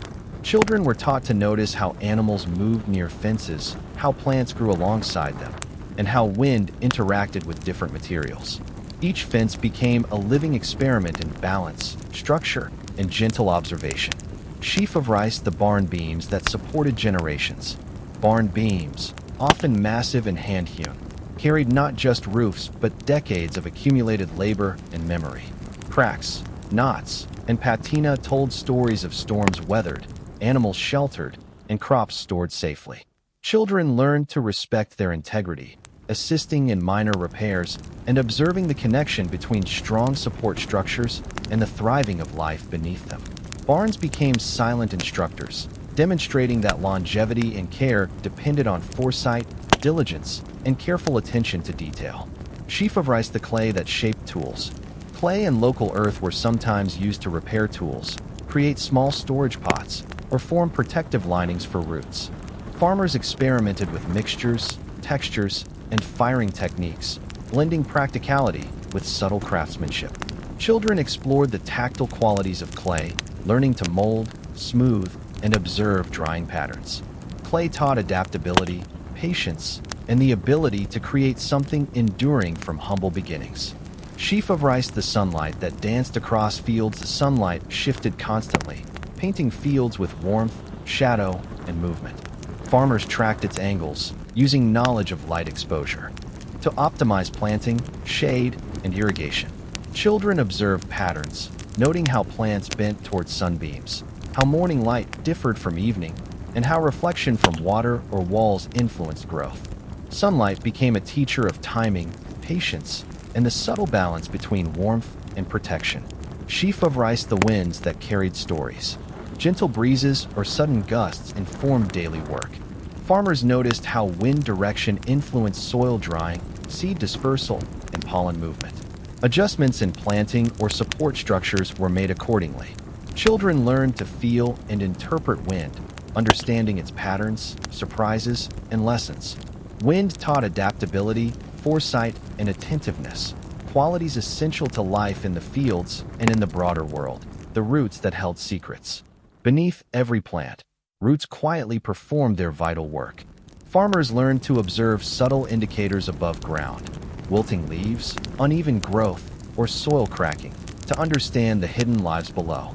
Root health determined the strength of harvests and the resilience of crops against drought, frost, or disease. Children watched as adults gently probed soil, noting how roots spread, how water was absorbed, and how soil composition influenced growth. In this unseen world, patience was paramount. Roots taught that the most critical support often lies out of sight, reminding everyone that care must extend beyond what is immediately visible. Sheaf of rice, the moss that nurtured life. Moss thrived in shaded corners, along stone walls and ditches, silently holding moisture and providing habitat for tiny insects. Farmers learned that moss indicated soil health, humidity, and stability, and that its presence often supported plant life nearby. Children explored these velvety patches, fascinated by the tiny ecosystems they contained. Moss became a quiet teacher, showing that even the smallest forms of life contributed to balance, and that observation could reveal complex interactions invisible at first glance. Sheaf of rice, the birdsongs that marked time. Morning and evening were punctuated by birdsongs, each melody signaling subtle changes in season, weather, and crop conditions. Farmers learned to recognize species, noting their presence as indicators of ecological health. Children followed these lessons eagerly, recording patterns in notebooks, observing nests, and noting how certain birds appeared before storms or during flowering. Birdsongs became a natural clock, marking time with gentle precision and reinforcing the rhythm of agricultural life. Sheaf of rice, the clay pits that taught craft. Clay pits, often modest depressions near villages, provided material for repairs, pottery, and small-scale construction. Farmers experimented with mixing soil types, moisture levels, and drying methods to create functional, durable products. Children participated by shaping simple pots, learning patience, texture, and the gradual transformation of raw materials into something lasting. The clay pits were classrooms of observation and careful experimentation, teaching that careful attention could turn humble resources into tools that sustained life. Sheaf of rice, the frosted leaves that whispered warnings. Winter frost left delicate patterns on leaves, each formation telling a story about overnight temperature, humidity, and wind exposure.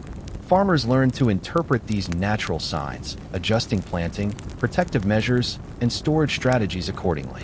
Children observed the sparkling, ephemeral beauty of frost, noticing how it affected plant posture and soil moisture. Frost became a teacher of preparedness, showing that even beauty carried practical lessons if attention was paid. Sheaf of rice, the livestock that shared wisdom. Animals were partners in the agricultural system, providing milk, eggs, wool, and labor while offering subtle cues about environmental health. Cows, sheep, and goats communicated needs through behavior, restlessness, appetite, or movement, and farmers responded with care and observation. Children learned to watch and listen, noting patterns in feeding, grazing, and interaction. Livestock became teachers of empathy, patience, and attentiveness, showing that life's rhythms extended beyond humans and that success depended on collaboration with all living beings. Sheaf of rice, the wooden wheels that remembered journeys. Carts and wagons carried harvests to storage or market, their wooden wheels bearing marks of every journey. Farmers learned to maintain and adjust them, understanding how slight imperfections could affect load balance and safety. Children helped oil axles, tighten spokes, and observe movement, absorbing lessons in mechanics, care, and foresight. Wheels became more than transportation. They were instruments of learning, demonstrating that attention to small details ensured smooth progress in life and work. Sheaf of rice, the irrigation channels that spoke. Narrow channels, carved by hand or guided by gentle pumps, carried water in precise measures. Farmers observed how subtle shifts in flow affected soil moisture and crop health. Channels required constant attention, occasional clearing, and delicate adjustments to maintain optimal distribution. Children watched water ripple over earth, learning to measure depth, speed, and direction. Channels became instructors in fluidity, patience, and balance, teaching that small corrections over time created reliable, sustaining systems. Sheaf of rice, the herbs that guided health. Small plots of medicinal and culinary herbs were tended alongside main crops. Farmers dried, stored, and experimented with their uses, blending tradition with subtle innovations inspired by shared knowledge from other regions. Children assisted in harvesting, learning the names, textures, and scents of plants. Herbs became teachers of observation, memory, and gentle experimentation, linking the body, mind, and land in a continuous dialogue of care. The silhouettes that traced the evening. Evening brought long, stretching silhouettes across fields, reflecting sun position, terrain, and vegetation height. Farmers noticed these patterns to assess crop uniformity, soil moisture, and plant growth stages. Children followed the silhouettes, learning measurement, comparison, and visual assessment. Shadows became subtle instructors, demonstrating that careful attention to detail allowed human work to align with natural cycles. Sheaf of rice, the windbreaks that protected life. Rows of trees or shrubs planted strategically formed windbreaks, reducing erosion and shielding young plants. Farmers experimented with species, spacing, and arrangement, observing effects over seasons.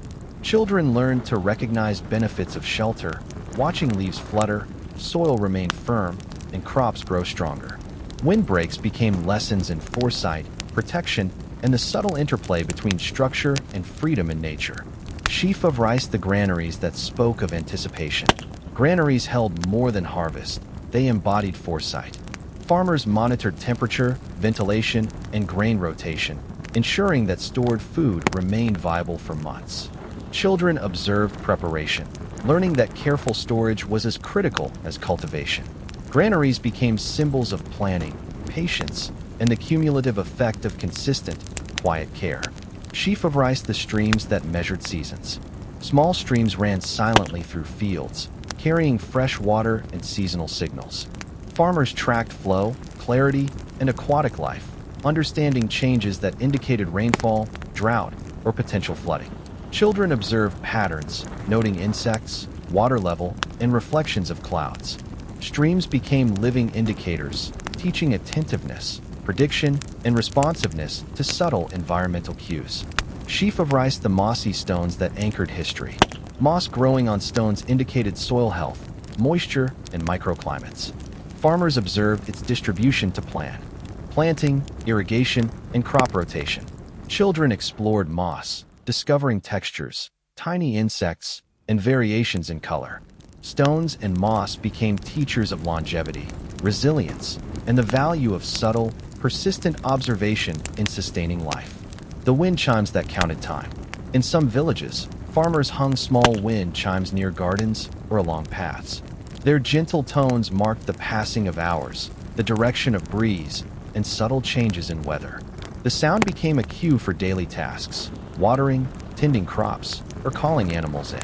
Children learned to listen carefully, associating specific tones with wind strength or shifts in season. The chimes taught attentiveness, patience, and the beauty of small, consistent rhythms that harmonized human activity with natural cycles.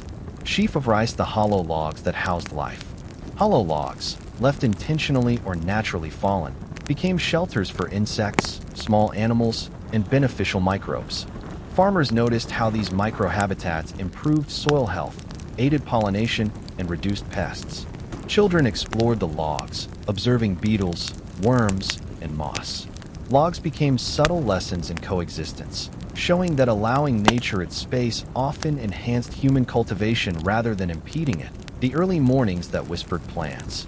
Before sunrise, farmers moved quietly through fields, noting soil moisture, plant alignment, and animal activity. The cool air carried subtle scents of earth, dew, and growth. Children accompanying adults learned the value of preparation, observation, and reflective thought. Early mornings became a teacher of discipline, showing that attentiveness before the rush of day ensured smoother work and better outcomes. Sheaf of rice, the cobblestones that guided labor. Cobblestone paths, though uneven, provided durability and direction. Farmers carefully maintained them to prevent erosion and to support carts and foot traffic. Children learned to navigate, noticing subtle slopes, loose stones, and water pooling. Cobblestones became lessons in foresight, structure, and the interplay between human work and natural wear. Sheaf of rice, the misted glass of greenhouses. Greenhouses, though rare, became experimental spaces for frost-sensitive crops. Condensation on glass signaled temperature changes, humidity, and ventilation needs. Children observed droplets forming and sliding, learning cause and effect, patience, and the subtle signs of healthy growth. Greenhouses became classrooms of microclimate, observation, and gentle experimentation. Sheaf of rice, the beehives that carried community. Beekeeping became a delicate partnership. Farmers observed hive health, bee behavior, and honey production while children learned about pollination, teamwork, and ecosystem balance. The hive taught attentiveness, empathy, and the idea that prosperity arises from cooperation. Bees, in their silent labor, reinforced the lesson that consistent, quiet work produces profound results over time. Sheaf of rice, the wooden buckets that held routine. Wooden buckets were everyday tools, but required careful maintenance to prevent leaks and contamination. Farmers repaired them meticulously, ensuring that water, milk, and feed remained uncontaminated. Children assisted in carrying and cleaning buckets, learning responsibility and subtle skills in maintenance. Buckets became symbols of the care required in routine work, small, consistent efforts that supported life in countless ways. Sheaf of rice, the overgrown fences that needed attention. Occasionally, fences became entangled with vines or grass, threatening their structural integrity. Farmers patiently cleared, reinforced, and adjusted them, preventing breaches while encouraging beneficial plants to grow alongside. Children helped untangle small branches, learning that even neglected structures could be renewed with attention. Fences taught persistence, observation, and respect for balance in both human and natural systems. Sheaf of rice, the early frosts that shaped strategy. Safeguard crops, enrich soil, and encourage life in unseen ways. Sheaf of rice, the silos that guarded nourishment. Silos rose like sentinels at field edges, holding more than grain. They preserved months of labor, research, and careful cultivation. Farmers meticulously monitored humidity, temperature, and aeration, recognizing that the health of stored harvests directly impacted family sustenance and community stability. Children often observed the filling and emptying of silos, learning about balance, weight, and the consequences of neglect.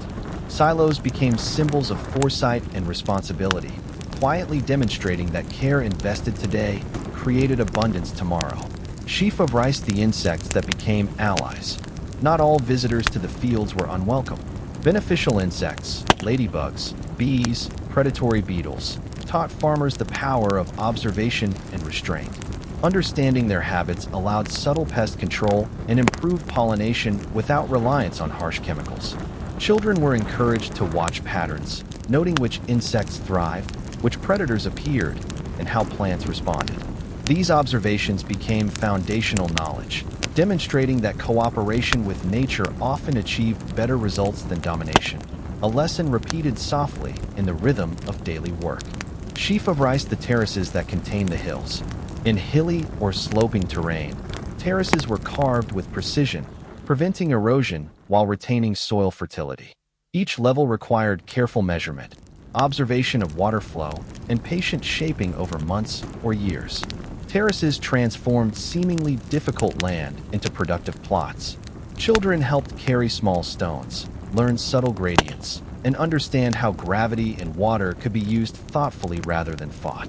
Terraces taught that structure and patience, combined with careful observation, allowed the impossible to yield life. The compost that became gold. Composting was both practical and magical.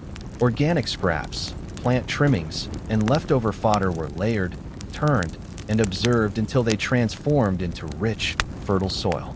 Farmers experimented with ratios, moisture levels, and timing, learning how decomposition could be guided gently to maximize growth.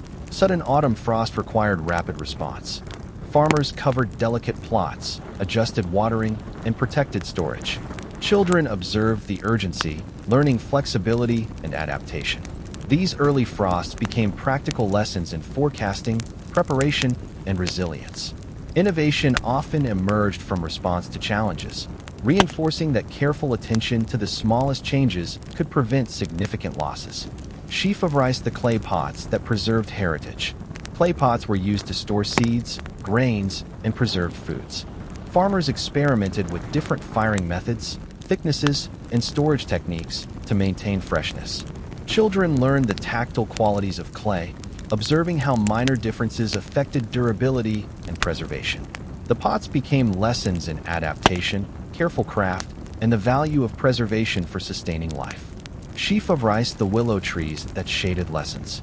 Willows near water sources provided shade, soil stabilization, and materials for small tools.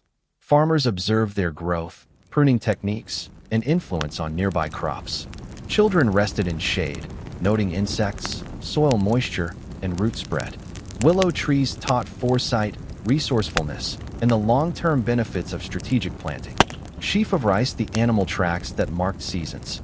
Tracks in mud or snow revealed patterns of animal behavior, migration, and ecosystem health. Farmers followed them, noting potential threats or beneficial species.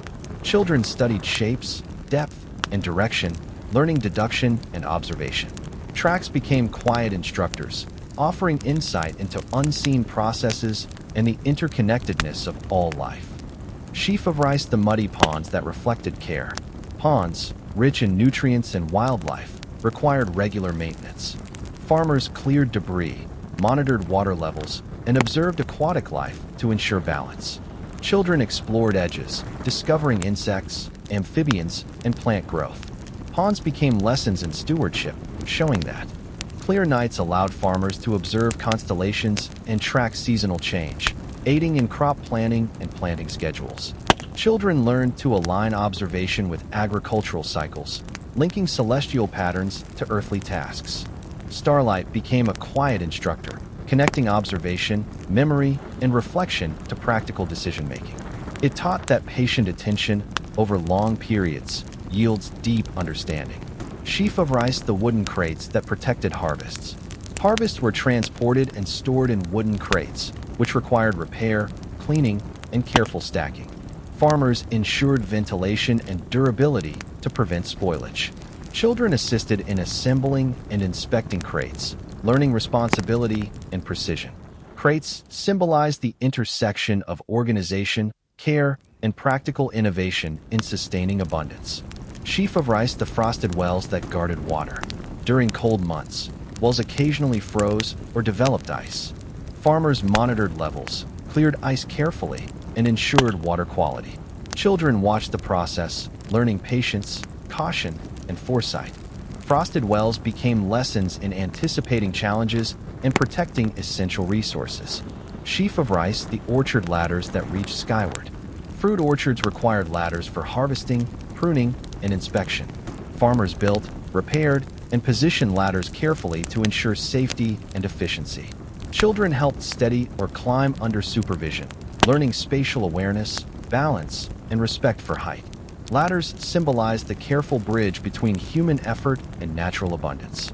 Sheaf of rice, the compost bins that whispered cycles. Compost bins, built from wood or stone, hosted the transformation of waste into nourishment. Farmers monitored temperature, moisture, and aeration to optimize decomposition. Children observed gradual changes, learning cycles of decay and renewal.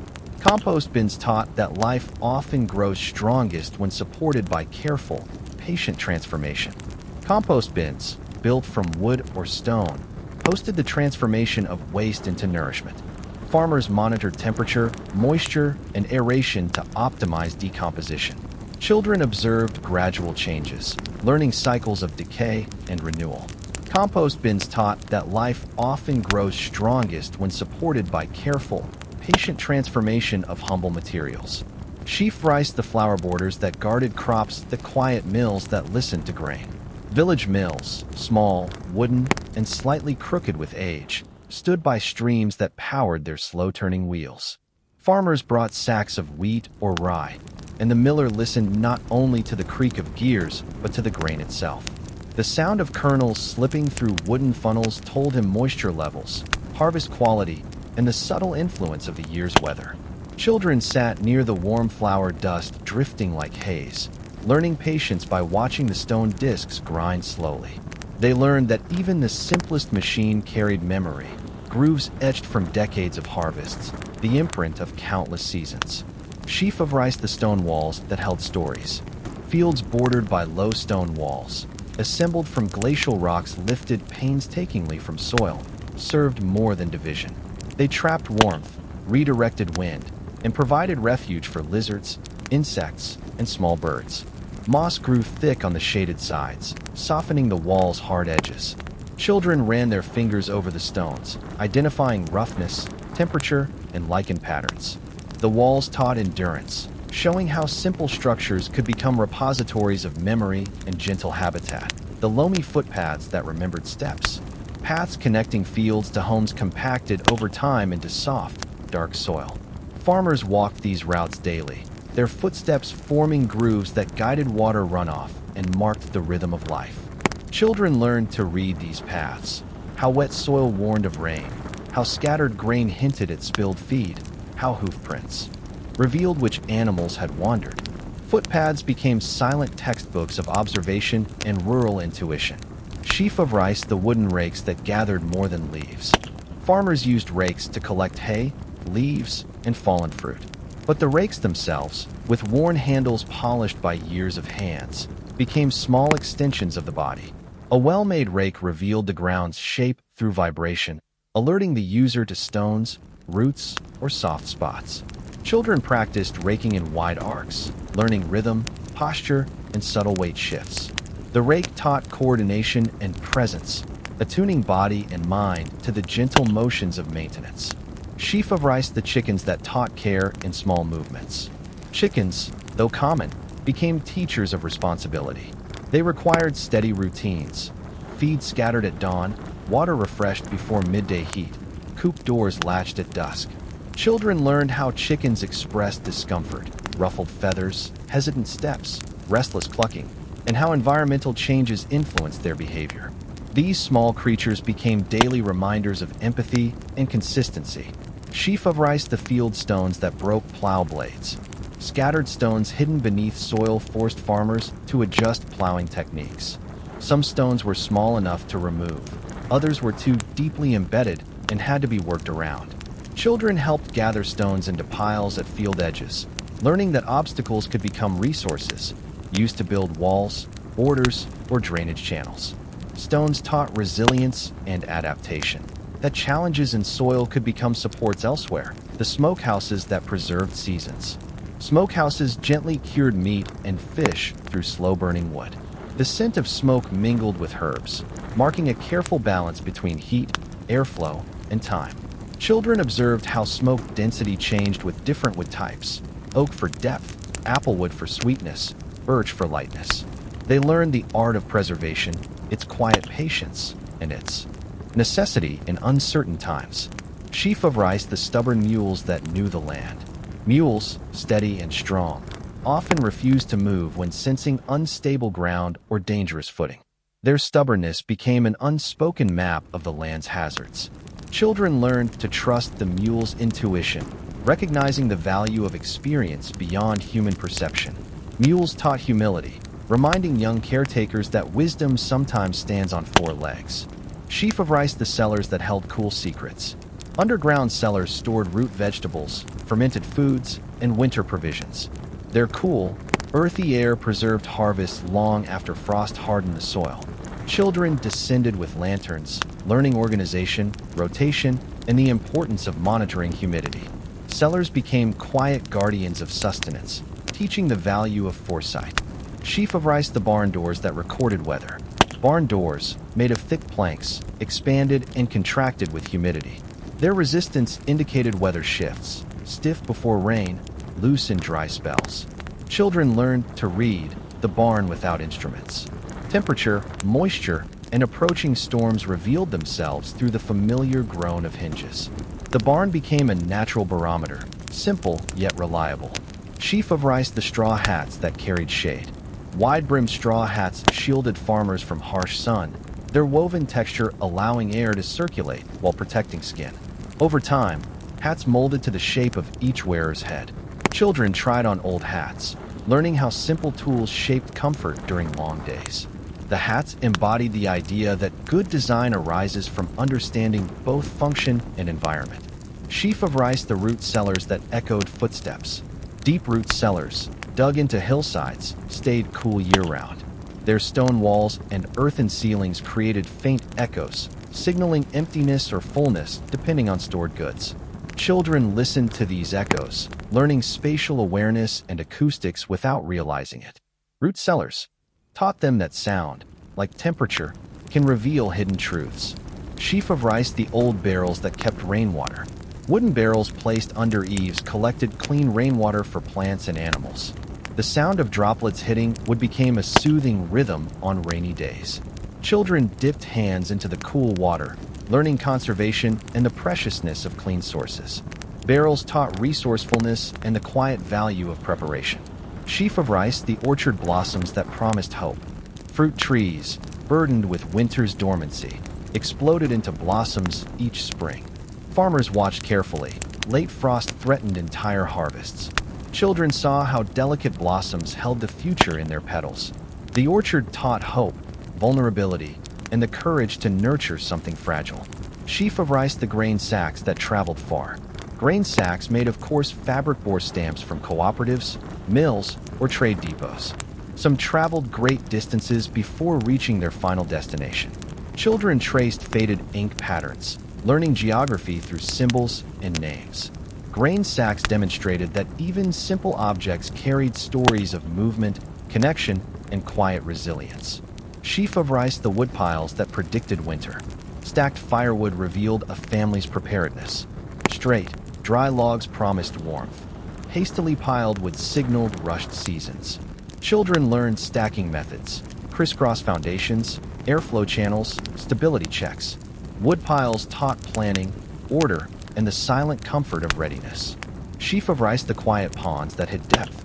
Still ponds reflected sky and trees, but beneath their surface existed complex ecosystems: fish, insects, plants, and shifting sediments.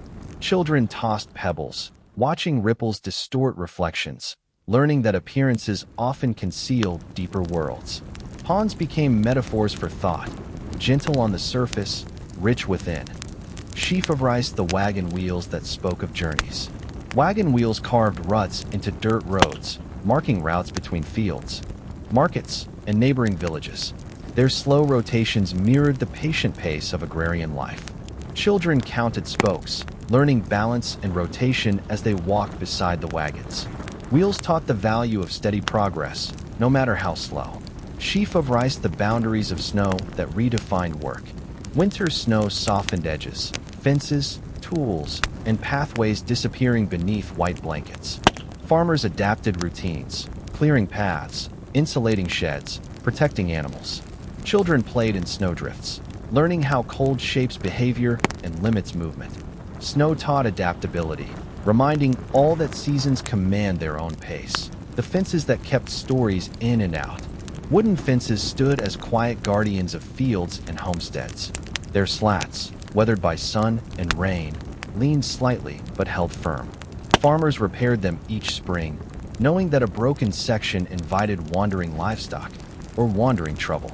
Children walked along these fences, balancing on the lower rail while dragging small sticks across the upper boards, listening to the hollow rhythm. The fences taught limits not as punishment, but as understanding. Some boundaries protect the harvest, and some protect the heart. Sheaf of rice, the wheat heads that whispered secrets. In late summer, wheat heads bent their gold-tipped forms toward the earth, heavy with promise.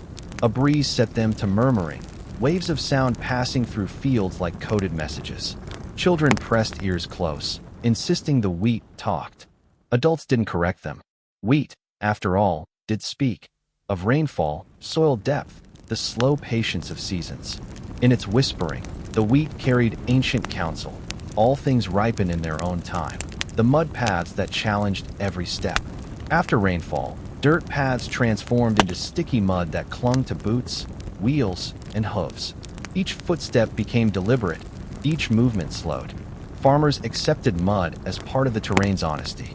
Children loved the challenge. Jumping, sliding, test. Balance. Mud became a reminder that even simple journeys require adaptation. It grounded everyone, literally and figuratively, echoing the truth that progress is not always dry, smooth, or easy. Sheaf of rice, the seed jars that guarded heritage. Glass jars lined shelves in kitchens and sheds, each filled with seeds. Beans, rye, barley, cucumbers, herbs. Labeled with scribbled dates and short notes. These jars represented continuity, year after year, generation after generation. Children held the jars up to the light, marveling at how tiny seeds contained whole futures. From these jars, they learned that heritage is not only inherited, it is preserved through care, foresight, and deliberate choice. Sheaf of rice, the threshing floors that echoed labor. Circular threshing floors, hard-packed and smooth, served as gathering places for separating grain from chaff. Farmers used flails or animal-drawn equipment, their movements rhythmic and steady. Children watched dust rise into sunlight like powdered gold. Threshing floors taught that bread begins long before ovens, that survival comes from unglamorous repetition, and that even the most ordinary labor carries dignity. Sheaf of rice, the wooden spoons that stirred generations. In kitchens warmed by wood-fired stoves, wooden spoons mixed soups, stirred porridge, and folded dough. Their handles darkened with use, their edges softened by countless meals. Children were often given their own small spoon, carved by a relative. Through cooking, they learned tradition, flavors passed down, techniques refined, stories shared between generations. Spoons taught comfort, nourishment, and the reliability of home. The pastures that taught calm observation. Pastures, wide and open, offered room for cattle to graze and wander. Farmers watched them not with urgency, but with quiet attention, observing gait, appetite, and subtle shifts in temperament that predicted weather changes or illness. Children sat atop fence posts, learning the art of simply watching. Pastures taught patience, reminding them that understanding often arises not from questions, but from stillness. Sheaf of rice, the mud brick sheds that held simplicity. Some structures were made not of timber, but of mud bricks, sun-baked, sturdy, and insulating. These sheds provided cool shelter in summer and modest warmth in winter. Their walls bore fingerprints of those who built them, frozen in time. Children traced those faint impressions, feeling connected to ancestors they never met. Mud brick sheds taught that usefulness does not require grandeur, and that hands shape history in the most literal way. Sheaf of rice, the watering cans that gave life drop by drop. Metal watering cans, dinted and rust-tinged, carried sustenance to young plants. Unlike rain, watering cans demanded human presence, each pour intentional. Children followed elders in the garden, learning that nurturing life means showing up consistently. Watering cans taught responsibility, revealing that growth is often made of countless small acts. Sheaf of rice, the winter coats that smelled of smoke. Heavy coats, hung near the kitchen stove, absorbed the scent of burning wood. When worn outdoors, they carried warmth and memory, reminding wearers of home even in frosty fields. Children snuggled into oversized coats, sleeves dangling past hands. They learned that warmth is not only temperature, but belonging. Coats taught familiarity, comfort, and the gentle echo of security. Sheaf of rice, the salt boxes that preserved survival. Salt stored in wooden boxes was essential for curing meat and fermenting vegetables. Salt extended seasons, softened bitter foods, and kept hunger at bay during scarce months. Children took small pinches to taste, surprised at its strength. Through salt, they learned that preservation is a form of protection, and that some necessities taste sharp but are vital.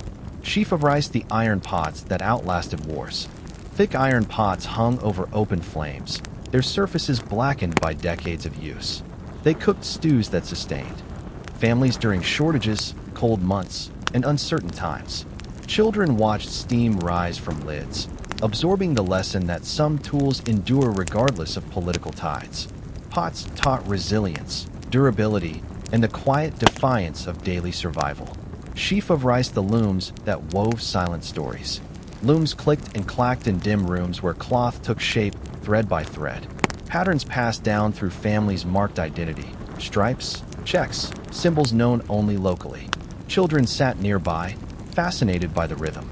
Looms taught that creation requires both tension and balance, and that stories can be worn as easily as they can be told.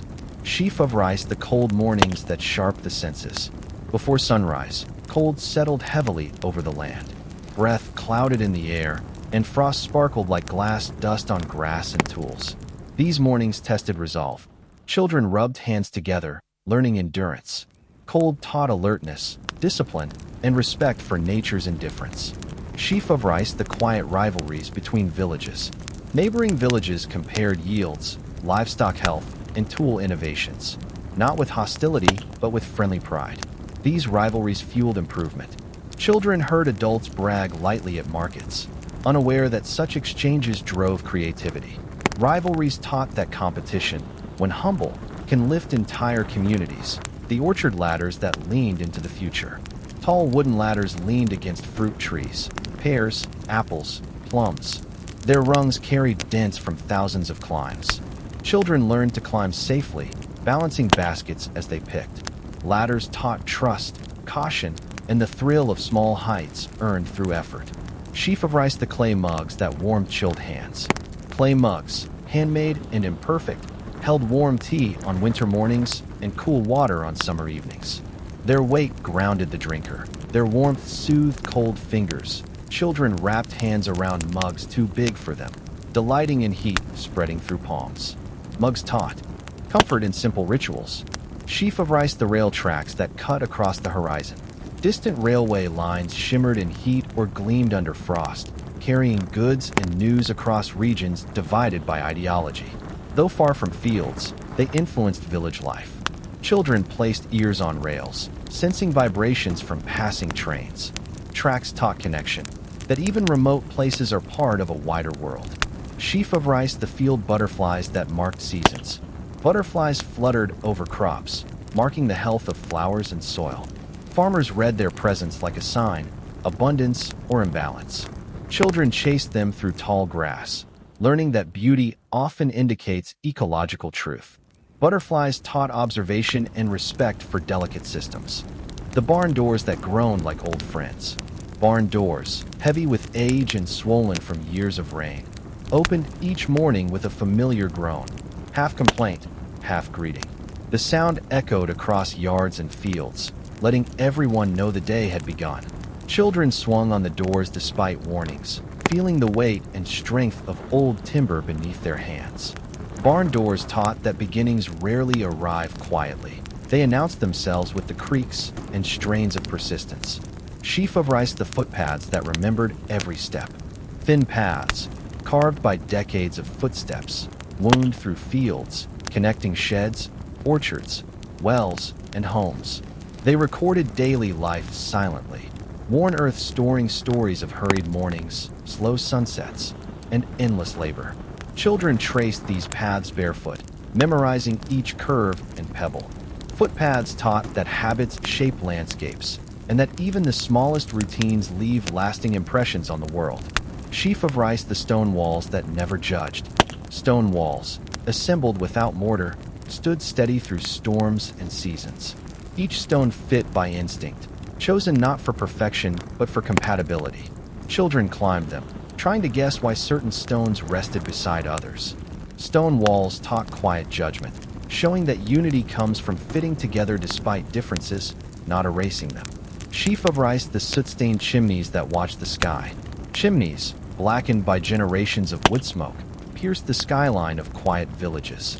Birds perched on their rims, and wind whistled through their hollow throats.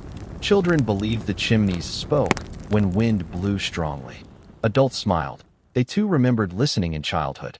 Chimneys taught continuity, carrying the breath of households into the open air, the quills that outlived their writers.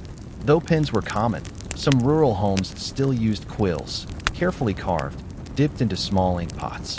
These quills wrote letters, notes, and harvest records long before technology reached villages. Children practiced writing their names with them, splattering paper with uneven ink. Quills taught patience, humility, and the art of shaping words slowly enough for meaning to settle. Sheaf of rice, the lantern flames that guarded the night. Lanterns hung from hooks or posts, their flames trembling gently whenever doors opened. They guided farmers during late chores, casting warm circles of security. Children fell asleep watching lanterns sway in breezes, comforted by the gentle rocking of light. Lanterns taught that even the smallest flame becomes a guardian in darkness. Sheaf of rice, the millstones that carved hope into flour.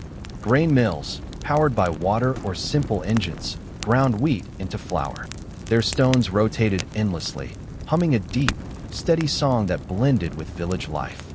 Children pressed hands to the mill's warm wooden sides, feeling vibrations of labor. Millstones taught that transformation is slow, gritty, and essential. Hope is needed from persistence. Sheaf of rice, the porch steps that welcome the world. Porch steps, worn smooth by countless feet, became gathering places at dusk. Families sat here to rest, talk, and watch fields settle into quiet. Children played on the steps, drawing shapes with sticks or chalk. Porch steps taught openness, bridging homes and outside life with simple hospitality. Sheaf of rice, the grain sacks that bore the weight of seasons. Sturdy burlap sacks carried grain harvested through sweat and sun. Their coarse fibers scratched hands, but held treasure that fed entire families. Children stacked them into forts, unaware of the months of labor each sack represented.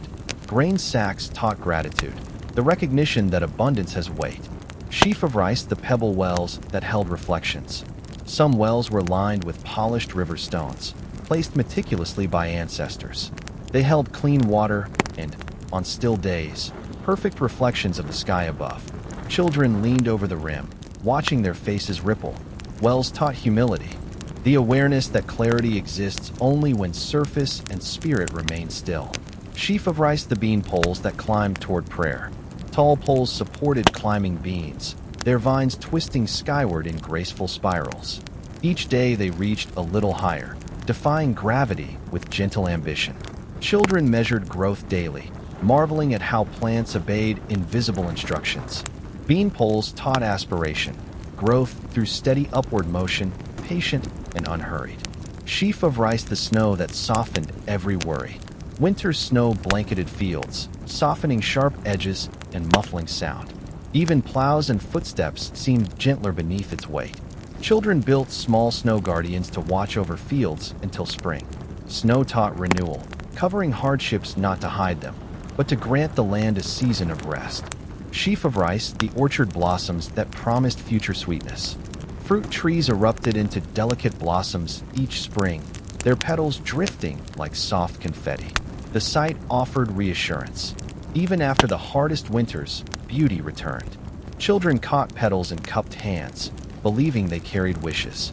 Blossoms taught hope, that sweetness often begins in fragile, fleeting form. Sheaf of rice, the candle ends that marked passing nights. Candles burned until only small stubs remained, marking late nights spent repairing tools, mending clothes, or reading letters. Children loved watching wax pools form and harden. Candle ends taught frugality, the understanding that even tiny remnants carry value when used wisely. Sheaf of rice, the scarred work tables that held generations of plans. Long wooden work tables bore cuts, burns, stains, and dents from years of chores. They served for sorting seeds, sharpening tools, and planning next year's planting. Children traced the scars with fingers, imagining the stories behind each one. Tables taught that work leaves marks worth remembering. Sheaf of rice, the haylofts that smelled of sunlight. Haylofts filled with dried grasses glowed golden in the dim barn light. When Clem bed into, they released the scent of warm summer fields. Children played hide-and-seek among the bales, laughing as dust sparkled in light beams. Haylofts taught preservation, how moments of warmth can be stored for cold months. Sheaf of rice, the thunderstorms that told their own tales. Thunder rolled across distant hills long before rain reached the fields. Farmers listened closely. Timing, direction, and intensity could predict upcoming conditions. Children counted seconds between lightning and thunder, learning basic instinctive meteorology. Storms taught respect. Nature's power could nourish or harm, depending on its mood. Sheaf of rice, the stone hearthstones that never cooled. The hearthstone beneath every fireplace absorbed heat during cooking and warmth during winter nights. Even hours after fires went out, it remained warm to the touch. Children sat near it during long evenings, drawing in ash with sticks. Hearthstones taught constancy, warmth that lingers long after the flame has passed. Sheaf of rice, the morning dew that gilded every blade. At dawn, dew-coated fields with silver shimmer. Farmers examined its density to gauge the day's humidity and watering needs. Children chased dewdrops, watching them roll like tiny worlds. Dew taught delicacy, how beauty forms quietly during the softest moments of day. Sheaf of rice, the forgotten tools that waited patiently. Old tools, rusty scythes, chipped hoes, bent rakes, sat in corners but were never thrown away. They waited until a new task matched their old capabilities. Children discovered them like artifacts, imagining stories of past seasons. Tools taught resilience. Even when worn, usefulness endures. Sheaf of rice, the bark of old trees that recorded time. Trunks of ancient trees bore carvings, initials, and natural lines etched by wind and weather. They stood as living memory keepers. Children pressed cheeks against the bark, listening for heartbeats. Trees taught endurance, growing slowly, surviving widely. The far-off barking dogs that announced travelers. Dogs roaming farmyards barked when strangers approached. Their distant voices traveled across fields before figures appeared on the horizon. Children grew skilled at identifying whose dog barked and what the tone meant. Dogs taught awareness, interpreting signals beyond sight. Sheaf of rice, the shifting soil that tested every step. When seasons changed, soil changed with them. Soft in spring, cracked in summer, heavy in autumn, frozen in winter. Children learned how each texture carried instructions. Plant now, wait longer, tread carefully. Soil taught listening, to the land, to seasons, to subtle wisdom beneath one's feet. Sheaf of rice, the scarecrows that wore yesterday's clothes. Scarecrows stood proudly in fields, wearing old shirts, patched trousers, and hats worn smooth by wind. They startled crows, amused travelers, and comforted watchers. Children adjusted their outfits with creativity. Scarecrows taught guardianship, silent, steadfast, unwavering. Sheaf of rice, the wooden gates that decided who entered. Gates served as quiet decision-makers.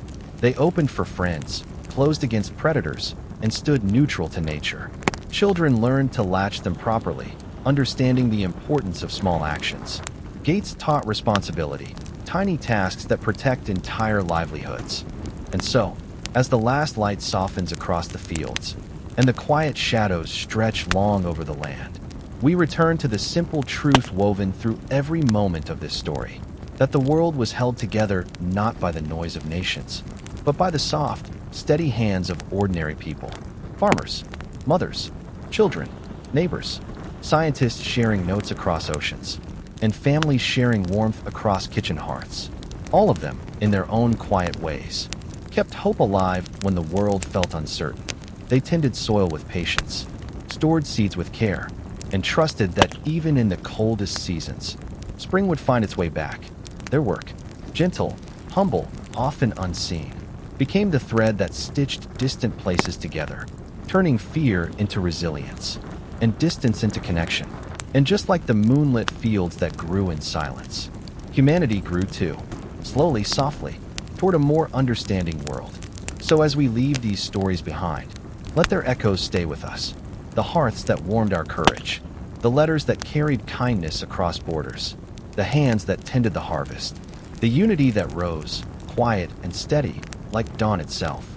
And may we remember, in every season, in every field, in every life, that gentle innovations, small acts of care, and the quiet work of everyday people can shape the world more deeply than we ever imagined. Thank you for walking these fields with me. Until the next sunrise.